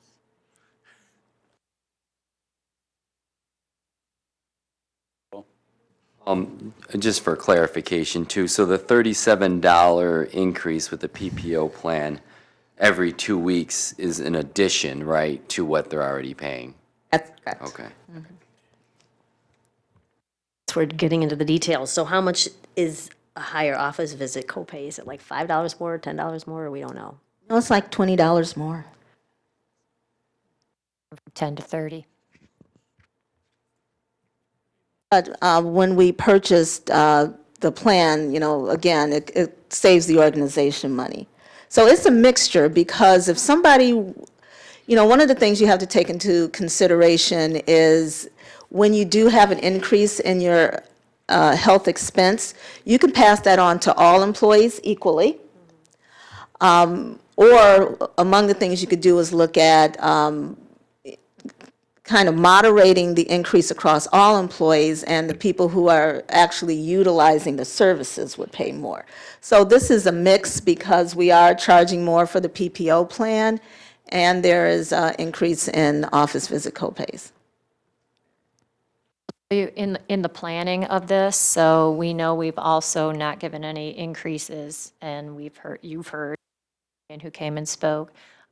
So we knew we were going to show a loss if we continued the existing benefit package. With this benefit package, it does offer two choices. In looking at the makeup of our employees, we have a great deal of employees who use very little coverage. It tends to be a younger workforce that doesn't have the health concerns. And then we have a population of people who have worked for the agency for a long time and very much enjoyed the benefit of the PPO with open, coverage, choice of doctor and things like that. Because our package has been so generous and our coverage has been so good, we've talked to staff about this, and to tell you the truth, we haven't heard a lot of pushback, because people did realize for years and years and years we've had the same very generous benefit package. One of the things, though, because it to some extent would be cost neutral, we did budget for the same expenditure in the budget, that we are looking to apply some of the savings towards an increase to staff that we haven't been able to give in years. So our plan would be cost neutral from the budget perspective, knowing they will be paying more for copays, and if they go with PPO, they will have higher premiums. But that's how we're looking to apply the savings.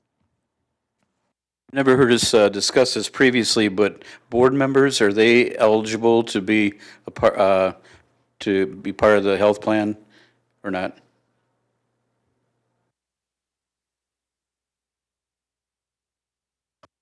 Yes, I would That think, wasn't a trick I would question. think not as not employees. I mean, that's what my gut says, but Yeah. I don't know that it's ever been asked or looked into. But being that board members are not employees, I would think not. That's where my gut. I'm not stumped every day. Good job, Dr. Klotz.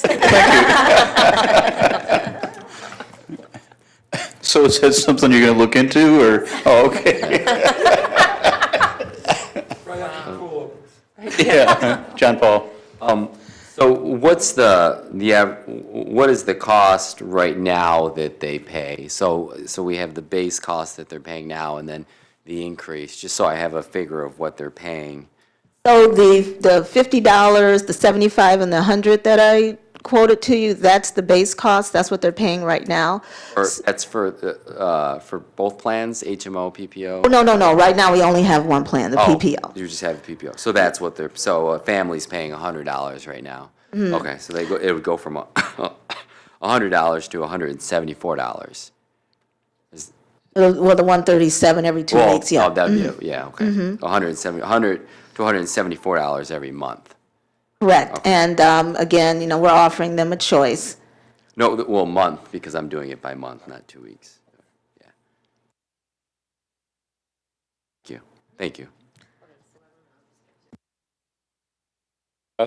Thank you. So right now, they pay, let's just do a single person, because it's going to make it easier. A single person pays $50 a month, and soon they're going to be paying $13.22 a month if they switch to the PPO? No, they pay $50 every 2 weeks. I mean, every 2 weeks, sorry. So they would then have to pay, was it 6213? 3. 63? Oh, it's $13.22. If they pick the $3.22. PPO, it's $13.22 every 2 weeks. In addition to In the 50. addition to the, $63.22 That's what I thought, and then I, all every of a 2 sudden I got weeks, mixed up. if they chose to maintain a PPO plan as opposed to the HMO. And I just want to understand something in that said. So were you saying you're going to take the estimated $351,000 and you're putting that into salaries? Is that what you were saying? Not an exact match, but it comes in close, yeah. So the whole agency, they all know they're getting a slight increase in benefits of salary? So they know it's all dependent on board discussion, and we. Right, obviously. But yeah, we've been talking about it, that we knew that the benefit cost was going up, and we talk about this every year. So last year, we had an increase last year as well. We were showing the trending, Increase in the health plan? how much we have to pay. Right. Yeah, so even our 6-month projection was showing an increase, and we've been talking about this at staff meetings, that the very generous benefit plan that we have had, that we probably would not be able to afford it. So we've been talking to staff about this. Then we started meeting with our benefit consultants and comparing packages. I've got to say, the Human Resource Committee met multiple times to weigh the different packages, met with the consultants who came back, I think, 3 different times. So a lot of staff put a lot of time into balancing this all out to make it cost neutral from a budget perspective, knowing that it would be out-of-pocket cost for staff they haven't paid in the past, but yet still budget neutral overall compared to last year's costs on the line. How many staff do you have? Well, the number right about 189.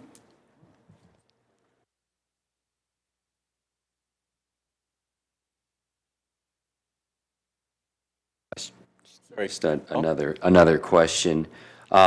So how, if it's so the total savings that we obtain would be 351,000. We pour that back into employee increases. How's that formulated though? Is it like based on your salary, percentage, or? Percentage. Do you remember? Across the board percentage to everybody? Yes. Well, except me, not me, but everybody else. So in that instance though, the more you make, the more you get, The percentage increase, you're correct. right? Yes. Yes.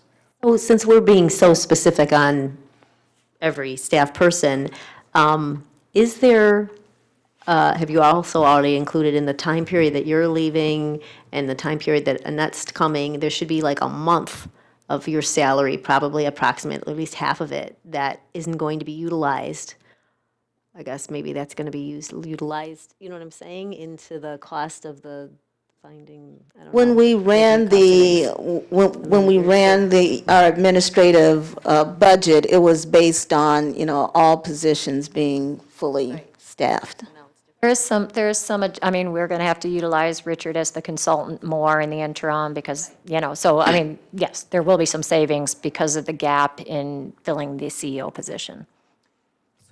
Just for informational purposes, there is always a small amount of what I would call squishy room in that administrative line, because if there's something that comes up from a legal perspective, because that's where those types of things are budgeted, we try to make sure that that one's not capped out in as far as planned expenses. So if we do have any gap in a position that's funded for the entire year that isn't hired right away, then that's kind of that room that we use if something were to come up administratively that needs to be covered.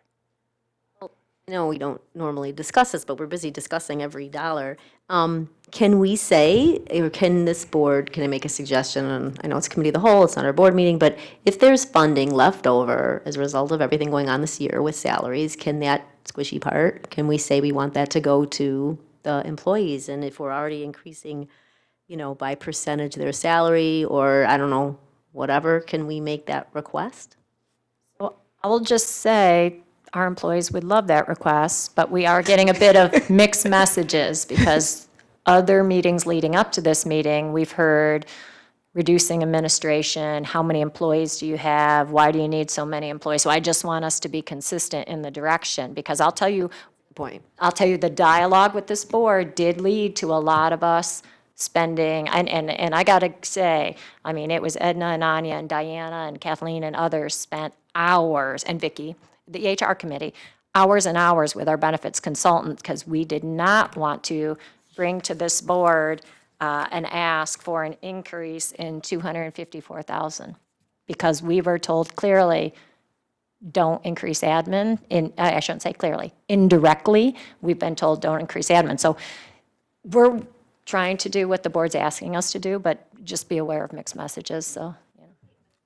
Unusual. I agree with you, but I'm just like thinking it even further. This is an unusual situation, so the funding you're saying is gonna go to, that decision of where that funding is gonna go to, I think, I don't know, maybe I'll come back to the. Well, I'd like to comment on that, in that every year, we look at how much we're going to pay our employees and what our benefits are going to look like. That's something we do on an annual basis. It's just that, with the constraints that we've had, we have not been able to pass on, much in terms of additional dollars and salaries to our employees. Years ago, I remember, us not being able to do any percentage increases, so there have been some years where we've, given everybody like $1,000, or something like that. But in terms of increases to pay, that's something we just have not been able to do. Conversations with several of you, particularly after the union came and gave comment, that I have sat in union negotiations saying, we simply can't afford it, we simply can't afford it, and I've been saying that for a year and a half. So the fact that the staff and our consultants were able to find savings, was the reason that we are hopeful that we will be able to do this, assuming the board passes it. Adam's had his hand up for some time. In terms of the estimated total benefit plan savings of $351,000, that's based on a 50-50 mix of the selection between the two plans, correct? Yeah, we had to go with some kind of estimate. So we said, what would happen if half the staff took the HMO and half the staff took the PPO? So I'm just saying that this is just a rough estimate of that amount. We're not really sure of those savings as of yet, because during that open enrollment period, we're not really sure what percentage is going to take the PPO versus the HMO. That's absolutely right, yes. Sid and John Paul and then Jonathan. Thank you. This is a great conversation. Unfortunately, it came after the budget was approved. And you'll know by turnover. You'll know real fast by turnover. And it's something you're going to have to watch, because most people go to work today for insurance money, and that's where a lot of the second jobs even go to, because of insurance costs. They're not coming down, they're going up. And the benefit program is for the most important asset that we have on our balance sheet is our employees. At least that's been my experience. And if there's anything to help our employees, I'm all for that. That is to me, primary, and I think leasing out the building would be a great way to cover some of these expenses. And you're And going to, any interested tenants our way, anybody out there, send them our way. yeah, I already heard who's glad to possibly get rid of that job. But then I'd have to go onto your insurance plan, and that would, That'll break the bank. yeah. Oh, my goodness. Yeah, but anyway, so I think you know where I'm going with that. And it's something that we should probably review early before our budget gets put together in the future. If it can be I would done. say, I wish I could have presented this earlier in the year. It took us this long to get our quotes back. I got to tell you, this is probably a difficult task, and from my experience, and with larger numbers even, it takes a long time and a lot of people and some sleepless nights for some to put together something that works for everybody. So if you get the majority, that's great. If you kind of cease the turnover, because turnover is very expensive in any organization. So, but I still think that there could be savings in other areas. I know a lot of people think that if you start cutting administrative costs, you're cutting people. That's not necessarily always true. So somehow, if we can find a way to pass any savings on, I'm all for that, quite frankly. But and I recognize the difficult task that you have. But that's why I like that word replenishment of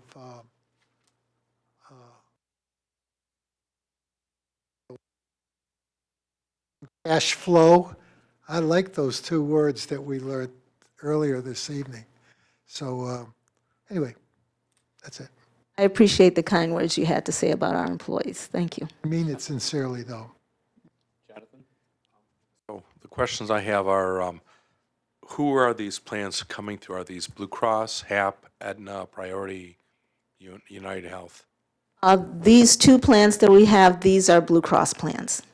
So it will be Blue Care Network and Simply Blue PPO. Okay.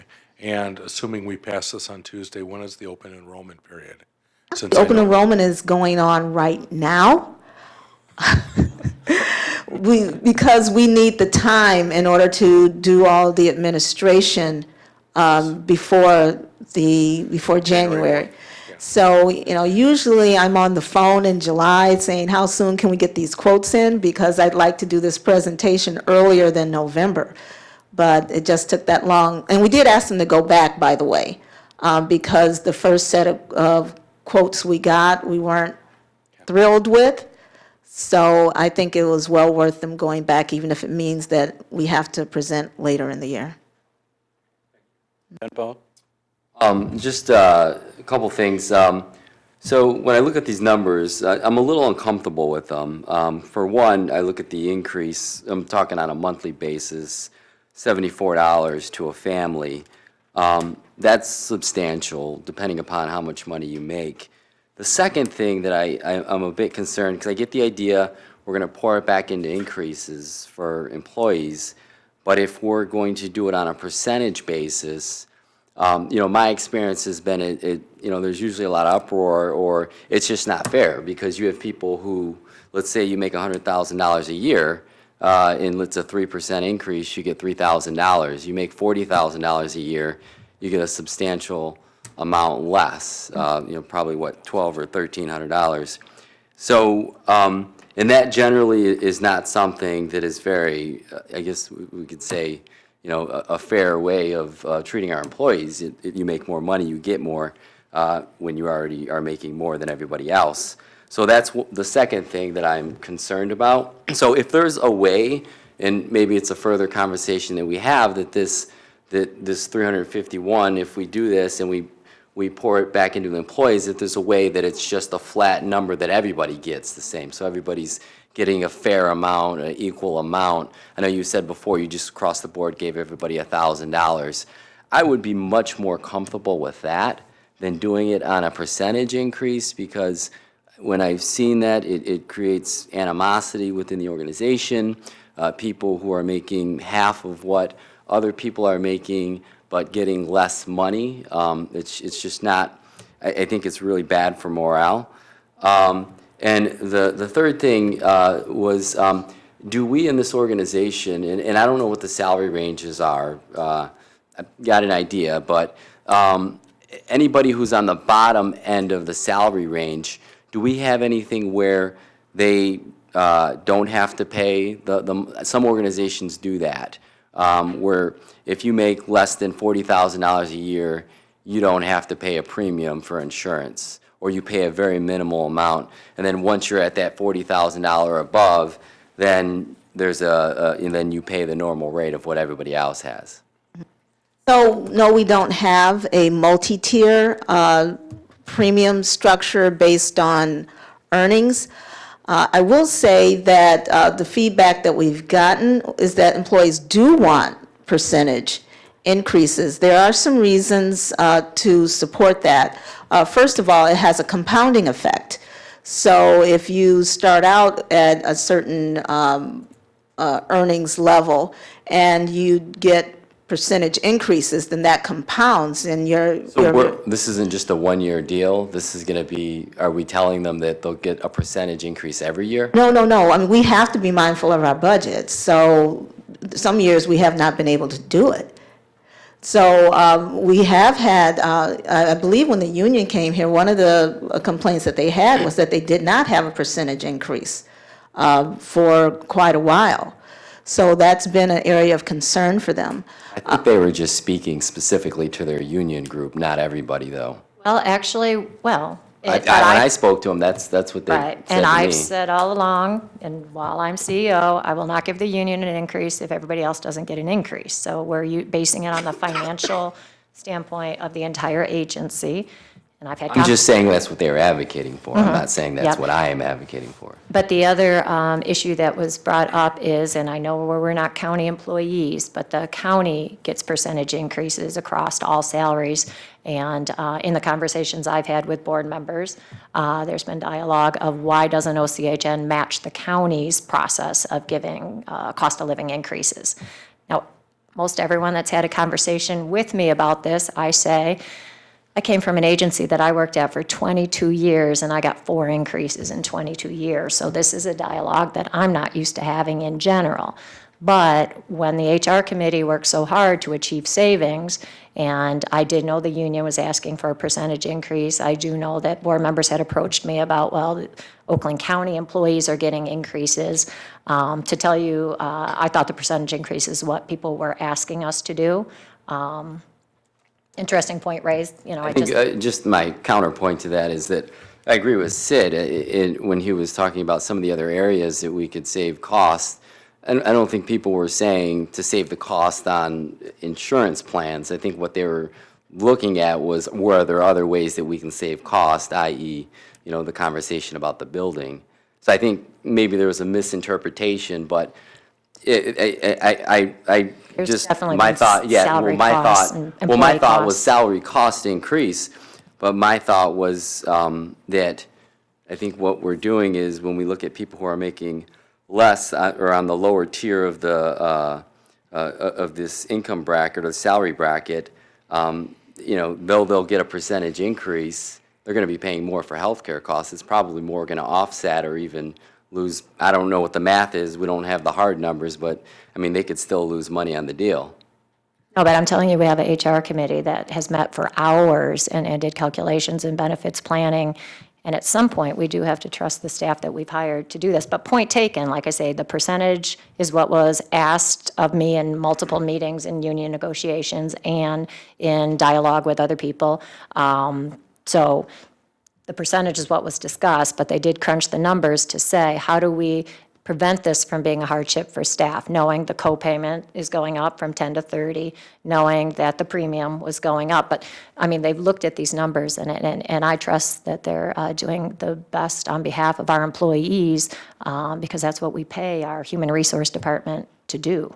And I think we are, but I think that the question that I have, though, and then maybe this can be further explained to me through some numbers, but I just want to make sure that we're not creating a hardship for some of the others on the lower end of the tier, on the salary. And I get that you're saying that in your negotiations with the union was advocating for that union group, not for the whole organization. That's not how it works.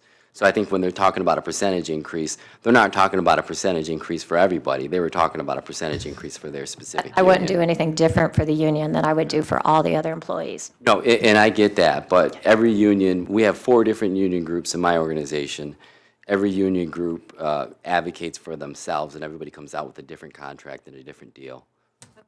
I wouldn't want our employees to have a different deal than the union, and we only have one union. Right, and I would want all our employees, though, to as well make sure that they're, everybody's getting a fair amount, and that certain employees who make more money are not being rewarded by that, by getting more money on this through a percentage. I hear the point you're making. Sid and then Jonathan. So I'd like to give you a challenge, or throw it out openly. I think the more money you can give an employee where they don't have to pay taxes on is very meaningful. Now, it all depends, and you'd have to speak to your accountant to figure which one to pick. Because tax-free dollars is worth more than real dollars to an individual. And I know some organizations have found creative ways to doing it, and I'll just share one, a car allowance. And because people use their cars to get to work. So that might be one outside-the-box method. And I think there are several others. I don't know what they did this year with the deductibility for health insurance. I don't know if you're allowed to deduct a portion on your tax return. So those are additional dollars that an employee can consider. Because it's part of our cafeteria Section 125 plan, the premiums that employees pay for their health insurance are pre-tax dollars, so it is, a taxed advantage. Not for the employee. Yes, it is, because it's a Pre-tax? Not after dollar Oh, taxes. wait a second. Oh, yeah. Right, okay. It does reduce the amount of taxable income that they Okay, so it's a report. selling point. And how many Sorry. more selling points can we find? I mean, that's basically it. You'll know on turnover.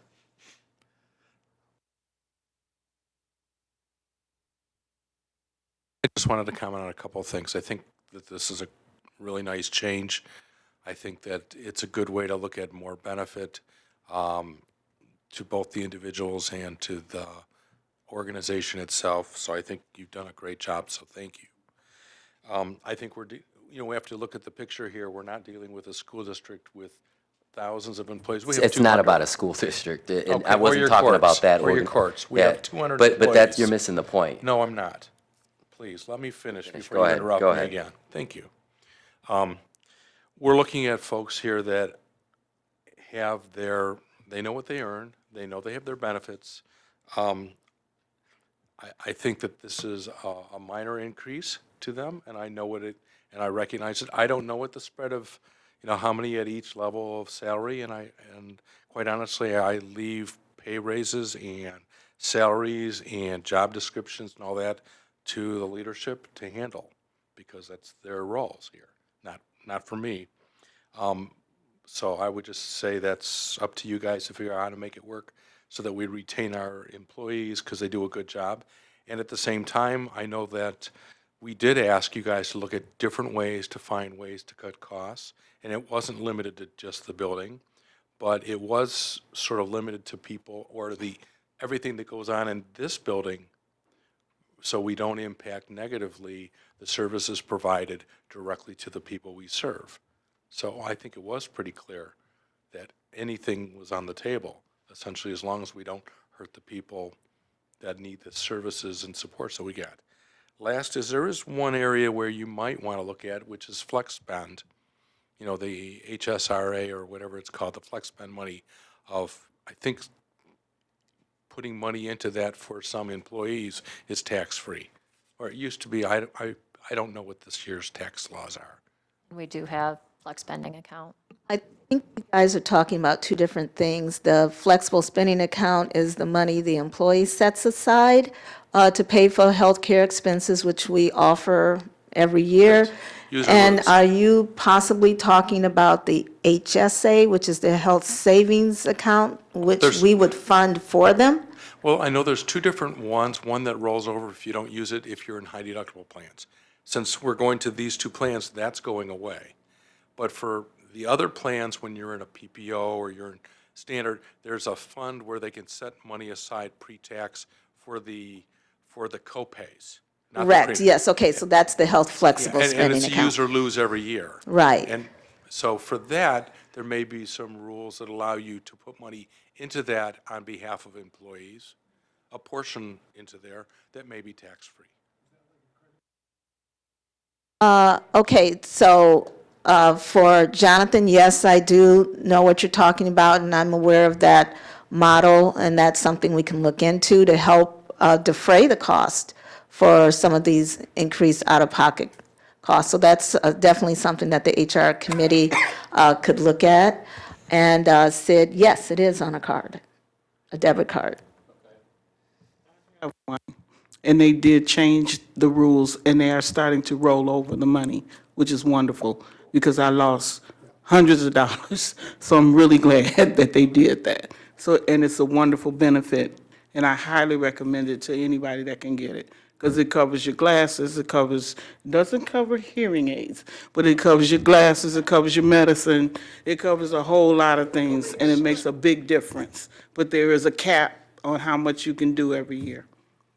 So I do want to address one of the comments that you made, John Paul, and it ties into some of the topics that we just talked about, because I did have to meet with the employees and tell them about the changes in the costs. So I'm there with them when they're expressing their concerns about the increased out-of-pocket costs.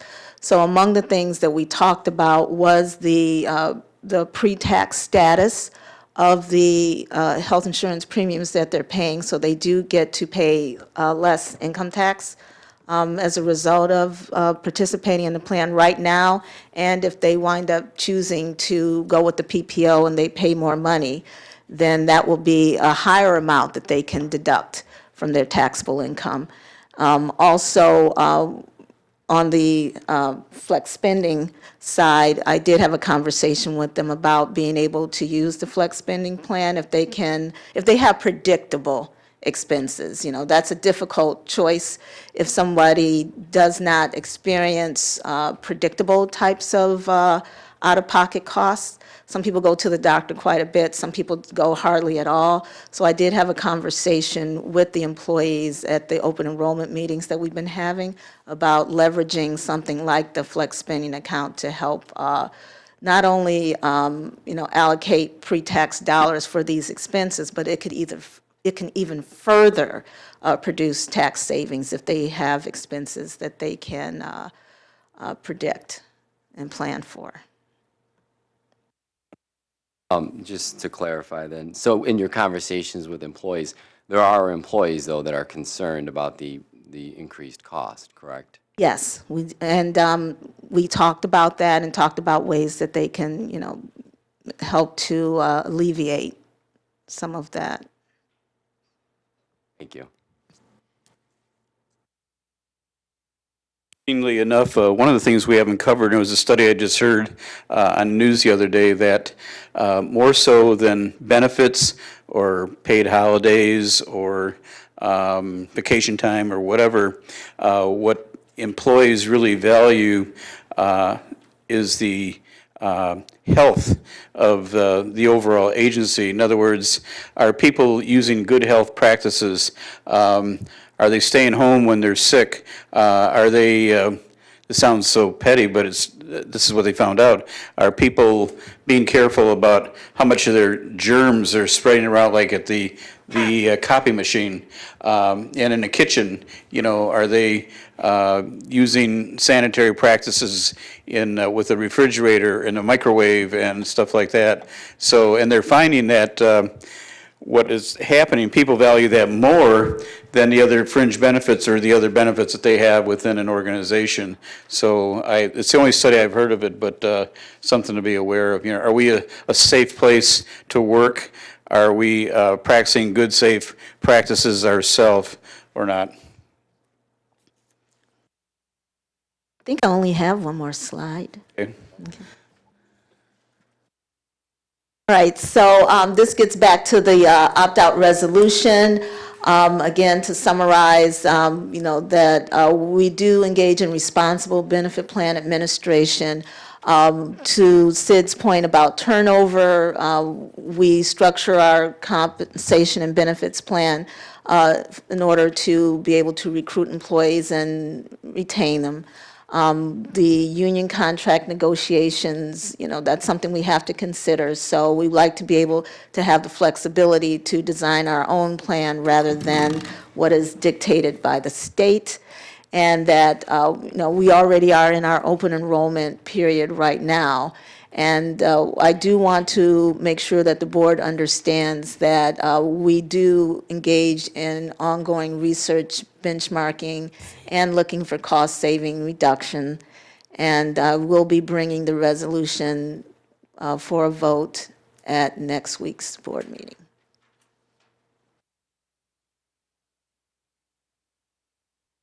I see. Any other questions? I see that you're probably going to have something for us to vote on at our next board meeting regarding everything we're talking about? Okay. Yep.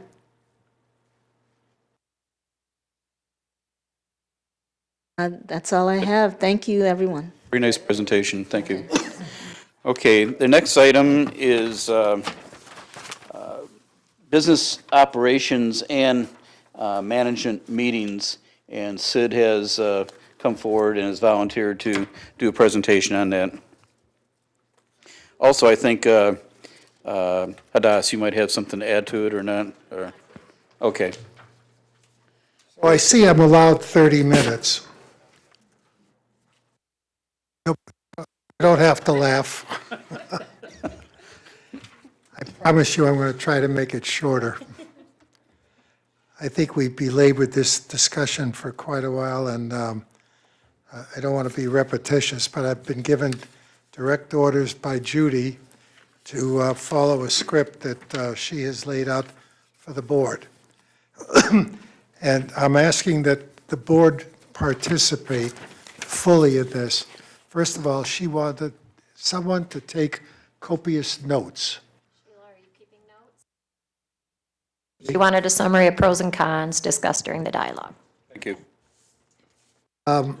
Basically, I'm just going to read a portion of the email that I got, and she certainly laid it out very well. She feels it's very important to cite reasons and benefits that relate specifically to our board of directors and our role as policy-making boards. I don't know what she meant by that, but in the end, the full board decision as to whether or not a physical oversight committee could not be achieved, could achieve its outcomes and not fulfill its purpose within a meeting of the committee of the whole. Basically, she would like us to not vote here in this meeting, even though we are allowed to vote on some things, but we're recommending that we not, and hold it off for a board discussion. But the important discussion is today. And she's not only directing me to remind the members Hadass, John Paul, Malchiah, Jonathan, and of course myself, that the following elements in my proposal are useful and include, number one, the task and outcomes of a committee. I don't care what we call the committee, financial oversight, there's so many other names we can use, but we can discuss that as well. Another topic, how frequently would the committee meet? I got to tell you something, if in my thinking is if it takes more than an hour and a half, something's wrong. We should not have a committee meeting more than an hour and a half. You know, I'm reminded of the story about half a dozen people are, board members are standing on railroad tracks and on the road there, the track, there's a train coming with big lights, and they all decide to form a committee to see whether or not they should get off the railroad tracks. So I'm not into that type of committee, but I honestly believe that if we had a committee, we could take up less time and discuss important issues that the board wants to bring forth and be able to report back with some consistency to our board meeting members. And one of them would be variations to what we already discussed for the last hour. And, you know, the benefit program, the importance of cash flow and replenishment of the $1 million and what we're going to do with that 1 million. It's one thing to talk about it. It's one thing to get that million in, but are we going to provide for it in our cash flow? How are we going to recommend to the board that that money be used? And there's so many other things that we could discuss in less time than we could discuss in a committee of the whole meeting and not take up, anyway, I'll hold that thought. What input we'd like to see from the board as to topics of interest? Well, that's not a SID decision, that's the board's decision. And I would recommend that the board members bring forth the suggestions that they want to talk about so that these, so good suggestions don't linger on and fester. And I think it's time that we really give some consideration. Now, I know a lot of us work, and they can't, there's certain times that people can meet and can't meet. But that's why you also have subcommittees of a financial oversight committee. And these are people who have the time, and they don't necessarily have to be a committee member, but certainly could be a board member to take on various suggestions of interest that the board may have. I am not advocating that a financial oversight committee gets involved in making sure that the columns add up, that the board gets a nice report, one that is meaningful. I was very impressed that you have somebody like Richard Carpenter working, you know, for you in that area and with you. I've never met him before, and I didn't want to spend a lot of time talking to him about various other questions that I could have had, because I don't know if he is an employee or a consultant or someone who's going to bless any of our financial numbers. But we could talk about that in another forum. I want you all to know that that Anya and I spoke Saturday morning, and thank you for initiating the call. You get me once a week now. Looking forward to that. Stop answering, I'm gonna know why. And we also agreed that we can meet more often.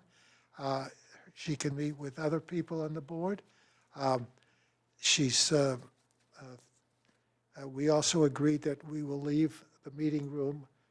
She'll leave her gun at home, I'll leave my gun at home, so we'll get off to a decent start there. and not have to worry. But on a serious note, um, I'm looking forward to working with you and helping in any way I can. Um, I know that we discussed the building at great length. That building should come back to the board as a topic of discussion. Anya provided me with a bunch of numbers and more to come as to your questions, Hadass, about the cost of operating 2 vacant stories. And quite frankly, that's an albatross around our neck that we have to deal with, and deal with it quickly.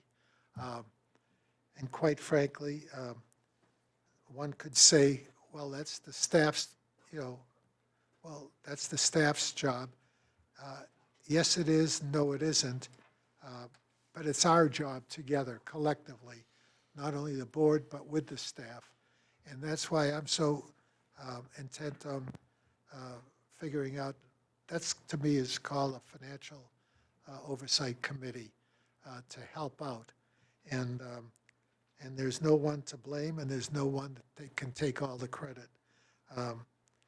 The And Judy points out that the whole board has been entrusted to act as fiduciaries of public funds. I take that very serious, and I think all of us do. And I can pass out, not tonight, it's too lengthy, but it basically is what's a financial oversight. And I'd like to pass it out to all the board members and, or make sure that you get it somehow. 90% of what's in here applies to a not-for-profit organization. And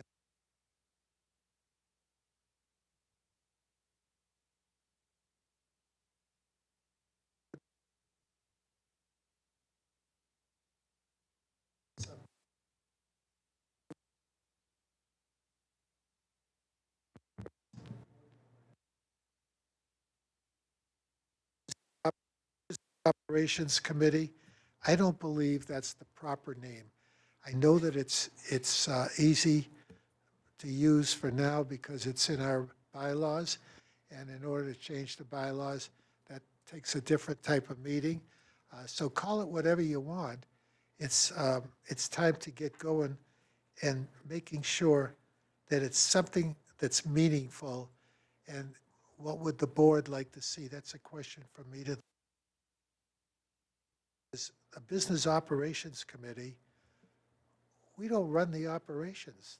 We approve what you come up with, but it's not our job to run the operations. And, for years I've heard about we only have one employee. And I'll tell you who, I know how it got started, and I spoke to the person that wrote that years ago. But the bottom line is, we got a bigger responsibility to ourselves and the organization, and protecting the assets of our organization. And I'm not talking about just cash. I'm talking about protecting the resources, protecting the people we serve, protecting our employees. Those are important meanings. And this is why a subcommittee is very valuable to a board. The format of the meeting, whether it be a committee of the whole, as it is now, or as it currently stands, or some other aggressive monthly fiscal agenda. And like I said, I can't see one of these meetings taking more than an hour and a half. And if it takes a little bit longer, so what? We're accomplishing an important business and devoting our time to those items that appear on that agenda that night or that day. And she wants to know from the board what type of deep dive on topics that are going to be requested by board members. So put your thinking cap on that. And that's enough to stay within that structure for right now. And I'm sure we all have our own ideas. So if we could take another 20 minutes and discuss it, we can report back to the board and to Judy. No matter what we think of the names of the committees, whether we meet all, whatever we decide, meet all together or meet separately, you need 8 votes to make a bylaw change. You only need 7 votes to be a majority of the board. So just counting votes from past votes, I would suggest that we stick with the name business operations, whether we like it or not, and not have to, because to change business operations to anything else, you need 8 votes, because it's a bylaw change. To separate the committees into two separate committees, you just need a majority of the board, which is 7. So I think 7's easier to get than 8. So I would, for the time being, deal with our problem of meeting all together or meeting separately and worry about changing the name. Well, that probably, and that's a good point. But that's, a bylaws discussion, because I think the bylaws probably should have to be addressed again eventually. It was done several years ago, but most organizations have a discussion once a year to see if there's any bylaw changes that they would like to make. We did it on 9/28/18 last, 1 year ago. I was just going to say, you've definitely gone through the bylaws and updated them since I've been here. year ago. Yep, okay. So let's go around the room for board members and have their opinions on thoughts are. Adam? I know for me, I like the single committee structure of the committee of the whole, simply because it provides for uniformity of information, and that.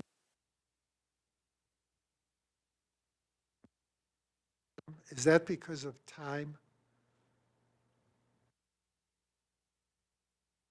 Time in terms of, well, I just think that from a board member perspective, we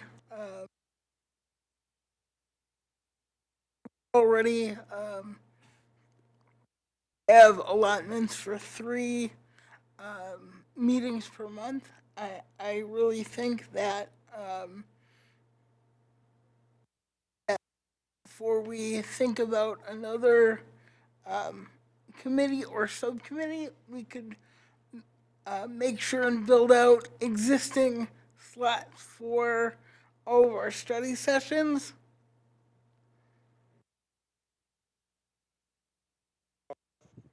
Yeah, I was against combining the committees when it first was decided by, I can't remember if Judy or Betty did it.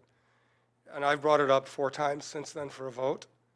And the most votes I ever got was to separate the committees was 4, usually 3. So that's why I was counting votes. And you have more chance of getting 6 votes than you do of getting 8 votes. But I think we should have, the Business Operations Committee should be a separate committee and should report to the board, just like the 3 other committees that report to the board meeting each time.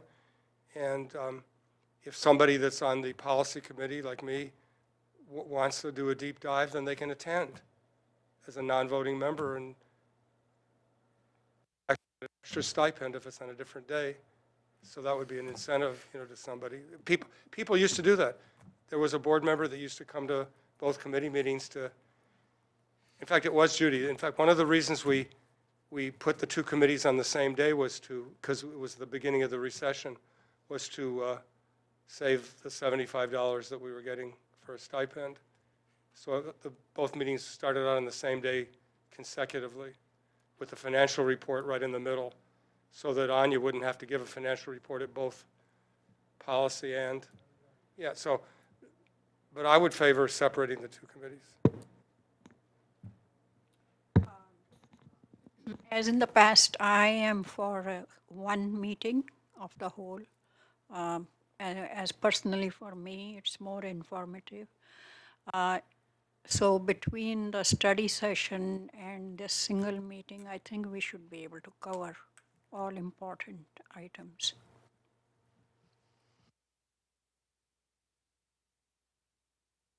Thank you. So I look at it for a number of factors. One is typically when we're doing committee of the whole, these tend to be foot wide and an inch deep. They tend to be presentations with some Q&A versus when we've had our separate business ops meetings or study sessions even, they've been an inch wide, one or two topics, but they've been a foot deep, if you will, so deep dives into things. And that usually happens because we're approaching it from an informal facilitated meeting, like a study session, versus, or when you ran your business ops financial meetings, versus the, like I said, the Q&A presentation ones. So that's one topic, or that's one point, is about how we operate. I think the other is that you were asking about bylaw change. I know there are some folks that are function follows form. I'm a form follows function, meaning that we would end up changing the bylaws to reflect whatever evolutionary change we've actually moved into, okay? Rather than trying to identify or define what we're doing, change the name of it before we've gotten there. Let's adopt, either stay where we're at or adopt how we operate, and to say, now we need to change our bylaws to reflect that method. And then the last thing, which is, so I'm going backwards up the list here, is you were asking about topics. I think as a business ops organization, I think we need to have standing topics. Just like policy has different things throughout the year that come up to be discussed, whether that's the budget or certain programs or certain things, there's almost a regular cadence to those activities on the policy side that come up and on our agenda. I think for us, standing topics would be things like, and these are only just suggestions, the building, its capacity, leasing, and any extraordinary expenses. So these are things that happen outside of, that's one topic area. These are things that happen outside the monthly building meeting that OCHN has, with the staff about the heat's not working or we need to have certain color paint. I know there's a lot of discussion that goes on with some of the folks that are there. So these are big ticket, these are strategic and very long-term tactical versus day-to-day issues like we have to change a certain light because it's flickering. And I'm not going to begin to understand what are all of those capabilities, but I know Hadass from being in the buildings, you understand what are those big things, those big rocks versus those day-to-day kinds of pebbles. And I know, Sid, you've been in that same spot as well. So another topic might be operational costs and expenses. A third one might be contracts. And so when I think of contracts, these are the non-provider kinds of initiatives that are going on where we have things that are needs, RFPs, and then the contracts themselves, okay?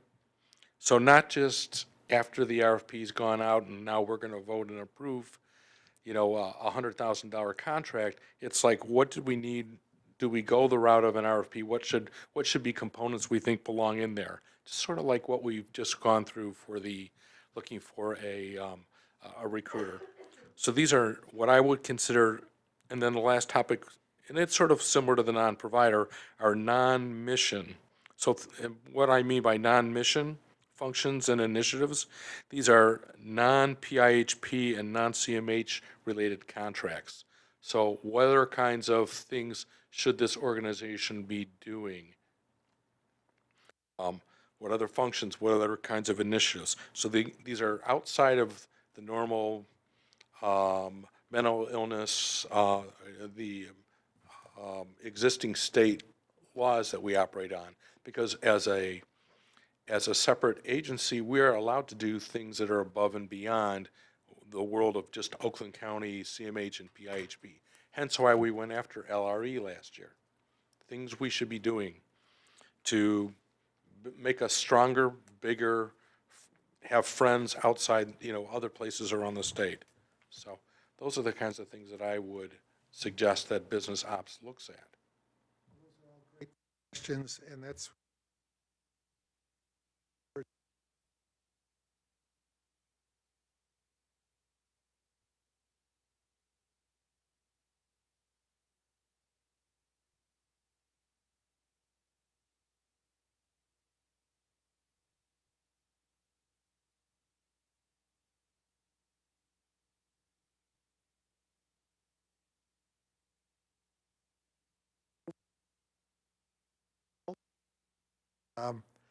and if it's something that I don't believe in dragging out more than an hour and a half at the most in a meeting, and report back to the board. There's one other item I left off, but it has to do with financial, either the budget and the reporting monthly.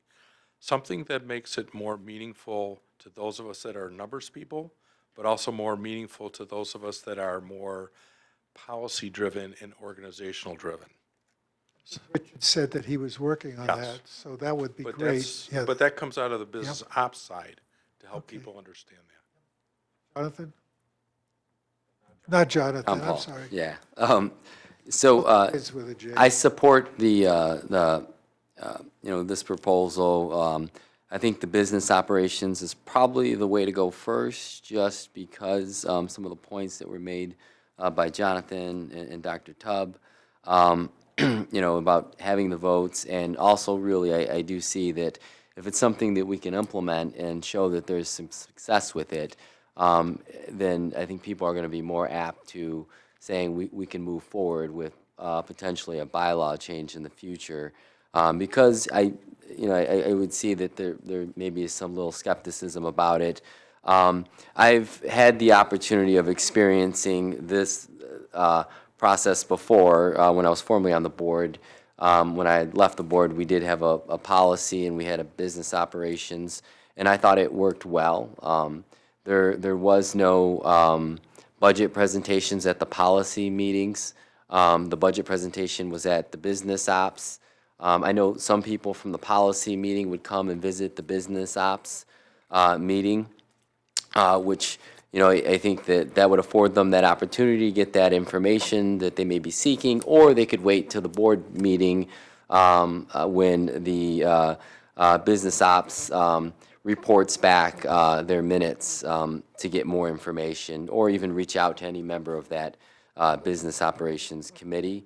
I think that these committee of the whole meetings, I think they do go very long, and it is a series of presentations. I think we've gotten better. I think we've kind of some changed the setup and had the dialogue a little bit more, but they do go quite a while. I mean, 2.5, 3 hours generally. Not to say that this isn't important. I just think it's about me being more effective with our time. I think this could be a better way of being more effective with it. And then about the stipend thing, and I don't know about you guys, but I lose money on this deal. I mean, I'm taking 2.5 hours off of vacation time when I come to generally these meetings. Generally an hour of vacation time. I'm coming an hour to these meetings from work. So I'm not going to an additional meeting for an extra $100. So, like I said, yeah, I'd rather use that vacation time to spend with my family. So, but I support the initiative, and I think it would work best. Thank you.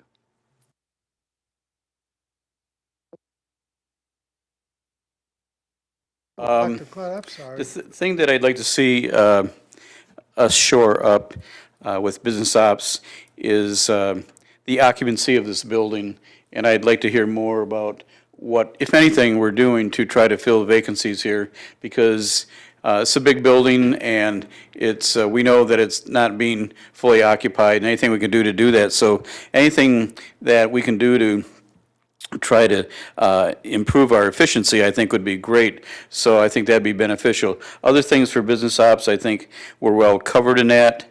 But that's one area I'd like to see us spend more time on, and any kind of plan. I mean, what are we going to do? Are we going to contact 5 agencies to see if they're interested in occupying space, or whatever? So that's what I'd like to see take place. Are you suggesting that you're in favor of having a financial committee? Only as needed. Well, that doesn't make sense. Yeah, but not meeting all the time. I mean, something that could be short and sweet in addressing the issues that we're talking about, such as one I just brought up. Okay? And the person we would get that information from would be Anya. She would know, who's in the pipeline looking at our facility or not. Well, some of these meetings, you don't want to have, a lot of these meetings with people who are looking to rent this facility are going to be held in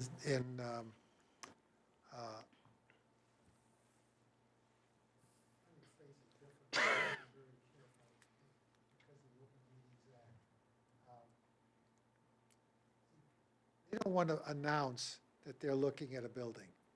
So that's where a finance committee will meet with them and possibly a member of staff and iron things out or feel things out.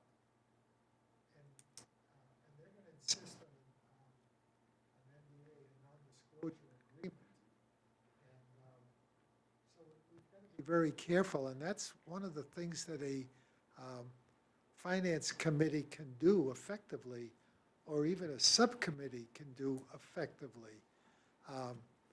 And there's many ways that we can address the issue. But my personal feeling is you can't discuss everything in an Open Meetings Act. It's not that you're hiding anything, but there's going to be resistance. There'll be pushback from anybody who's interested. Because they could be negotiating with 5 other management companies. So that's why I like the idea of having a finance committee, or whatever you want to call it. It's not an operations. We're not operating challenge of leasing it out. We may be coming up with some ideas of saying, and I'll give you one example. We've had this company, Friedman, for how many years? 3. They haven't brought us anything. They haven't, they may have brought us some things, but nothing materialized. And I'm a performance-based individual. Either they perform or they don't perform. And if they don't perform, we move on. We move on to somebody else that doesn't own half of Troy or is trying to lease half of Troy. We're just a pimple on their, we're just a pimple to them. And I don't like that position. I want to be in a position of strength and saying, let's find somebody who's hungry, who's, here's a bone, now go get me some meat. And it's taken up a lot of Anya's time and staff's time. And I think there's more things that staff could be doing. And I'm not assuming the role of leasing the building out, but I'll assume the role of working with a finance committee group that can come up with some ideas that we can suggest to the board members. Can I just ask, and I could be wrong, but I'm making the assumption that a Finance Oversight Committee would be subject to Open Meetings Act and would have to be posted and open to the public. I'm assuming. When we have contract negotiation, we're allowed to go into closed session, if I remember. Without, following those same terms that we would here. Okay, I just want to make sure I'm I'm not looking to understanding rewrite it right. federal laws, and I'm not looking to go to jail for violating. I'm not looking to get my name in the newspaper for violating Federal Meeting Act. And what I'm trying to do is watch my words carefully and recognize that there are going to be times when 2 people might be talking and then bringing back to the committee a recommendation to the board. So we got to be careful, and I'm not too terribly concerned about that. I'm not going to violate any laws. So, yeah, but I'm just saying that's one example of enough is enough, same old, and we got to move on. And Friedman didn't do us any favors other than sell us the building. And but they've got other things to do, and I like to concentrate on somebody who's hungry.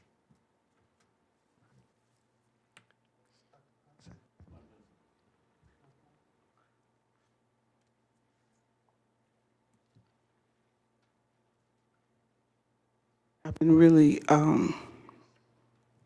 mulling this whole conversation over in my mind, and I want to be very careful in how I express my views.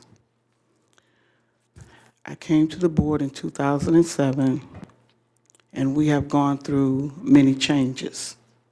When I came to the board, Judy was the chair, then I became the chair, and then Betty became the chair.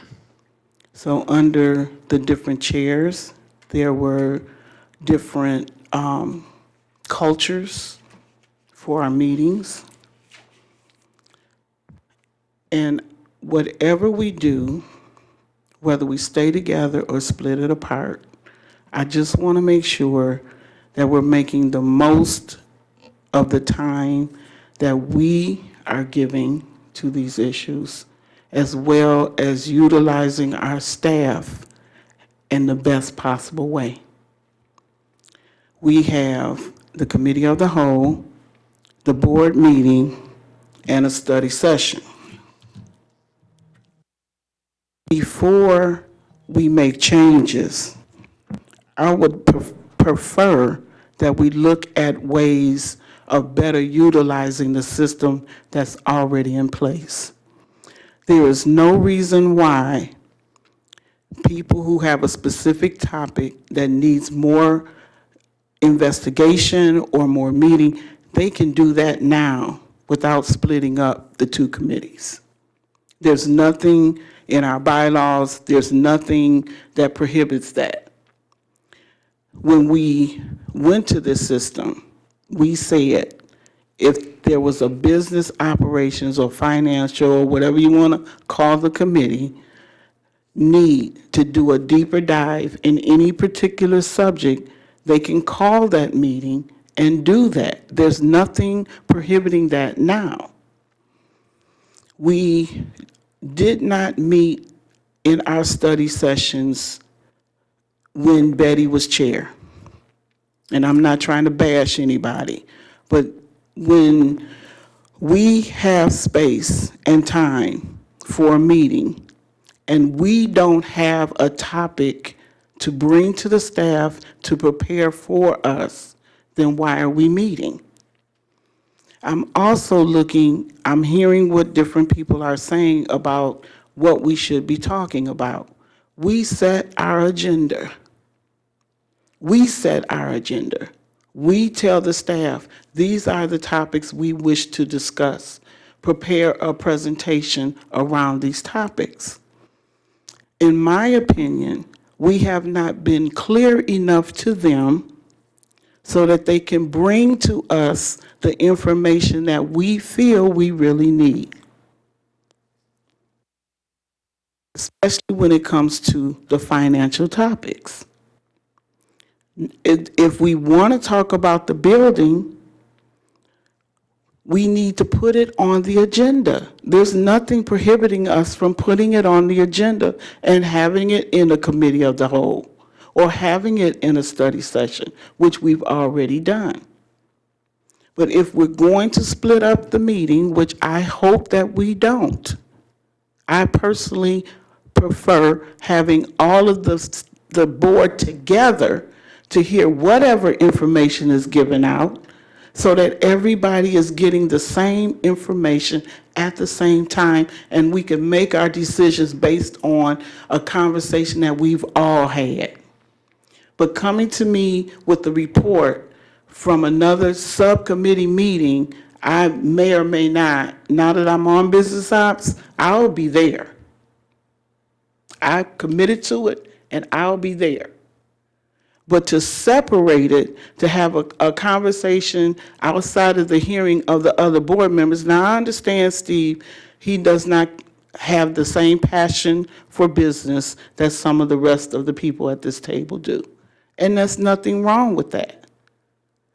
But I feel it's better now because we have more money coming in. But when we were dealing with shortages and having to do a short budget and having all of the things that were going on with 298, everybody needed to be on deck and everybody needed the information at the same time. So before we make a change, let's see what we can do to bolster up the system that we have now, currently in place, because we have 3 opportunities for all of us to come together to talk about whatever needs to be discussed. Whenever I've heard Betty or Judy say, "Do you have a topic?" Most of the time, there's no topic coming from this board, and we've had to cancel meetings. We can't lay that at the feet of the staff. That's on us. If we want the information, we have to make sure we're being very succinct, very clear what topics and what information we need to hear from them. Because we can't beat them up for not giving it to us if we're not being clear about what it is we want, especially in the financial arena. Now, we've even said, if necessary, we would do a whole committee of the whole strictly on finance. We've done it, I don't know how many times, but we've done it. So for someone to say to me, we need to split off, personally, I don't see the need, because we have the vehicles in place to get the information to the full board so that we can make full use of our responsibility to the public to run this organization in a way that's not going to cause us harm. And that's my opinion. Appreciate those comments. You know, as I said before, this isn't going to be Sid's ideas. This is a board's idea. And the board has had many opportunities to say what they want to see. Quite frankly, I remember the 41 topics that I gave to our past chairman, and we didn't have time to talk about them. It's a new day. New day, We have time. and here's Bring my, your 41 here's my vision. topics back up. Here's my vision. Under board member comments right there, on every agenda, that's when board members should bring their concerns forward. That's what that's basically for. Because how many times have nobody had it over? Happy New Year, something like that, but no big topics with some substance to it. And I'm advocating that the work of the boards come from the board. The work of the subcommittees or the committee comes from the board members' concerns. Well, the staff, they may have some good ideas about things that are working, that may not be working, that there's suggestions because they feel it's a board decision, it's not the executive director's decision, and those we address. So there will be plenty of opportunities for board members to come forward. It's a new day, and I see it as a new era that we can accomplish quite a bit. And I'm not looking to take up a lot of staff's time for research and development. This is more about ideas coming forward, and we'll figure out how they come forward and who's going to task them.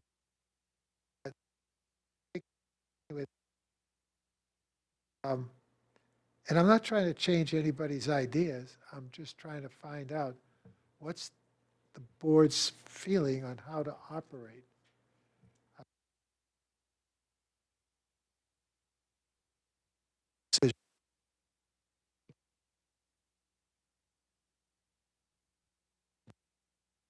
Well, I think that it's good that we've been able to hear everybody's thoughts. I think I agree with a lot of things that people have said.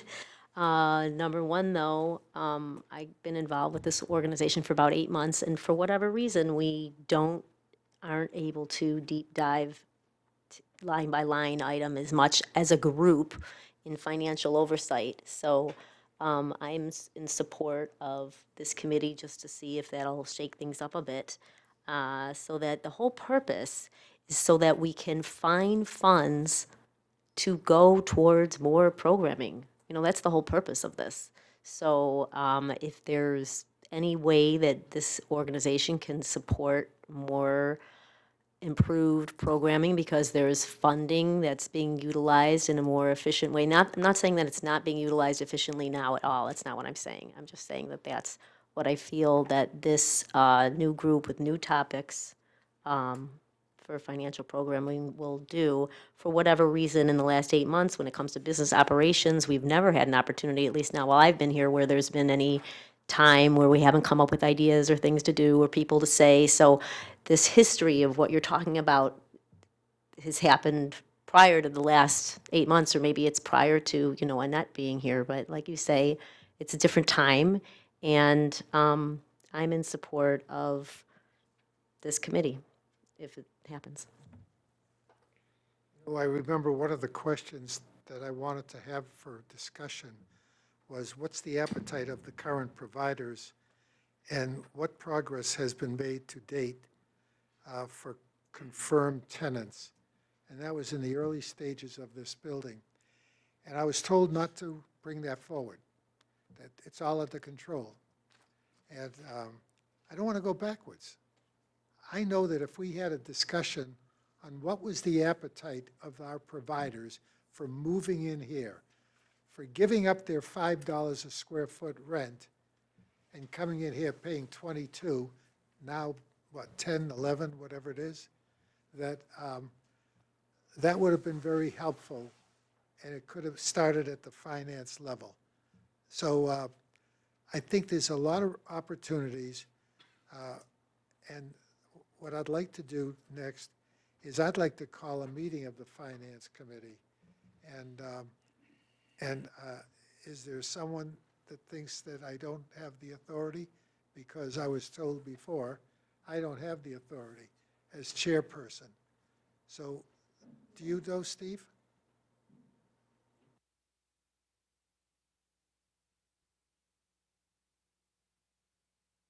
Remember serving, because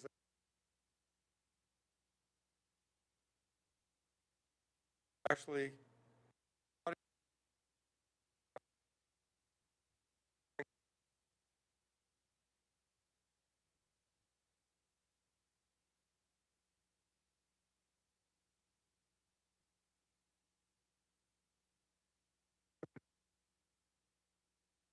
Decision at the board, but I don't know.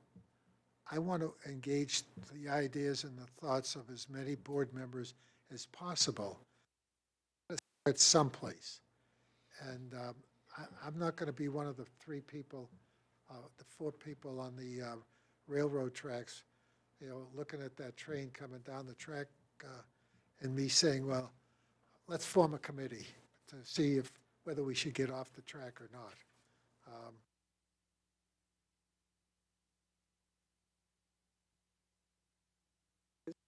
The business operations, if you want to call a meeting of your committee, you are able to do that if that's what you want to do.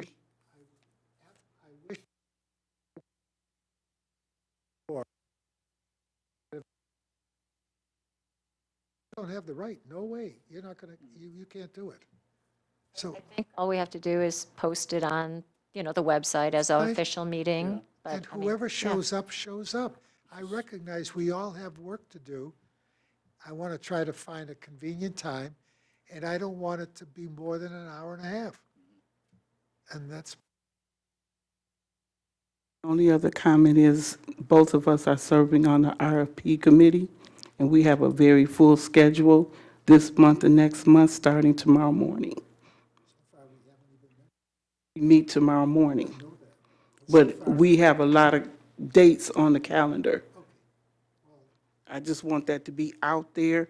If you want to add another meeting, we both already have a very full schedule.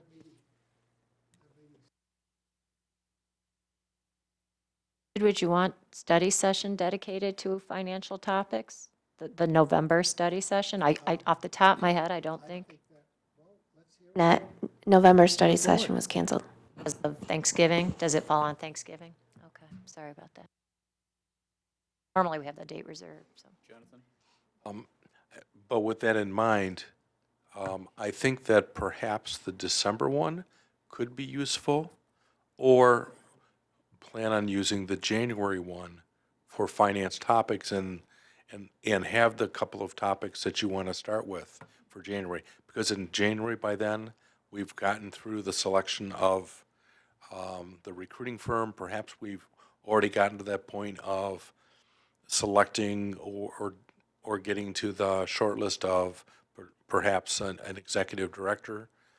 But we could look at doing that, and if that date and time is committed for selecting the executive director, then yeah, suggest that you have a January finance separate meeting for some topics, and then we'll go to it, and then we'll see, should we have more of these, but we'll also have to report back what we covered in that meeting to the COW or to the regular board meeting.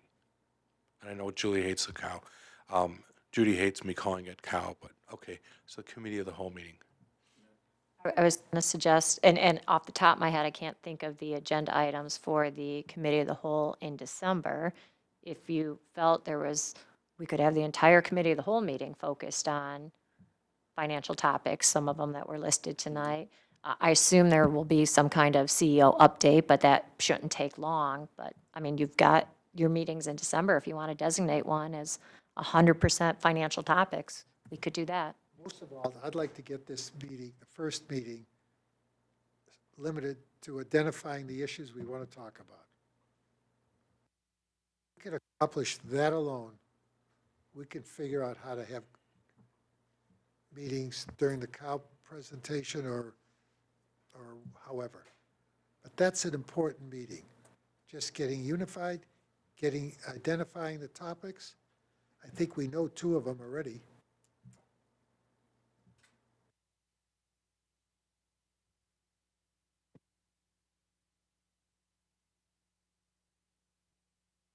I would agree with Sid. I think that, it's at some point we got to make a move, and I think the best way to explore that is actually through having a committee meeting that we already have, and start having that conversation.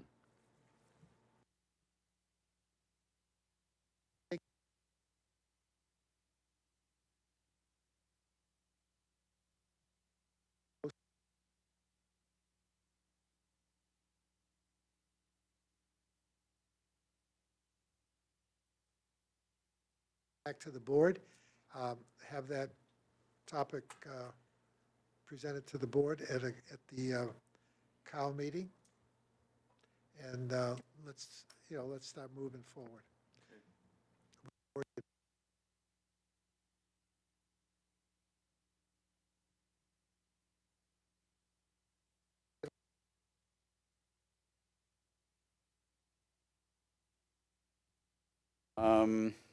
Any other board member, any other business of the board that needs to be brought up? Okay. Any board member comments?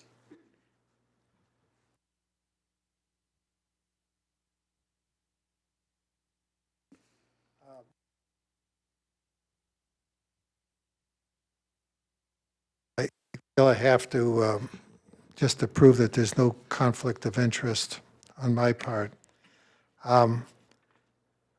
You've heard me talk about grant money and fundraising and donations and what have you. And we did a good job. We checked out that we're allowed to do that through our legal department. You probably will hear this soon. I was given an award last Thursday night by the American Association of Philanthropic Endeavors, and it was held at the Henry Hotel. I'm very honored. They recognized some of the work that I wasn't able to keep a secret, but one of the projects is I'm involved in 2 autism centers in collaboration with Henry Ford Hospital and East Lansing. And I say that quietly, sorry, Steve, but the property is going to be on the university, and I'm very happy that some people I'm involved with were able to work it out, and humbled by that recognition. I'm also involved with the Kresge Foundation, who's committed $1 million towards my endeavors. And the reason I mention this is because there will be no conflict of interest. I will not be dealing with Oakland County. One of the centers is going to be up in East Lansing and the other one in Wayne County in collaboration with another group. And I'm really looking forward to seeing that both of those institutions get built. And I recognize that the reason I feel it was important is because of what I learned on this board from people who deal with autistic individuals. And but I wanted to make that clear that there is no conflict of interest because of my involvement with, because of my non-involvement with Oakland County. And I wish that I could have brought that $1 million donation from Kresge Foundation to our system and our operations, but time did not allow it. And that's why I am so intent on having one of these role of the financial meetings that I think I always felt that we could accomplish a lot more quicker as opposed to waiting a month until we could bring it up. Just wanted to mention that, and Congratulations, thank you very Sid. much. And You don't have to. I appreciate that. Thank you. The work we do is more important, and the success we're going to have with those 2 very large operations that are going to be managed by people who are professionals in that field.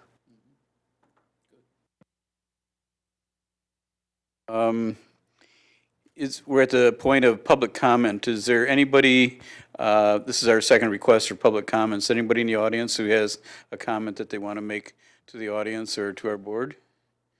If not, then our meeting is adjourned.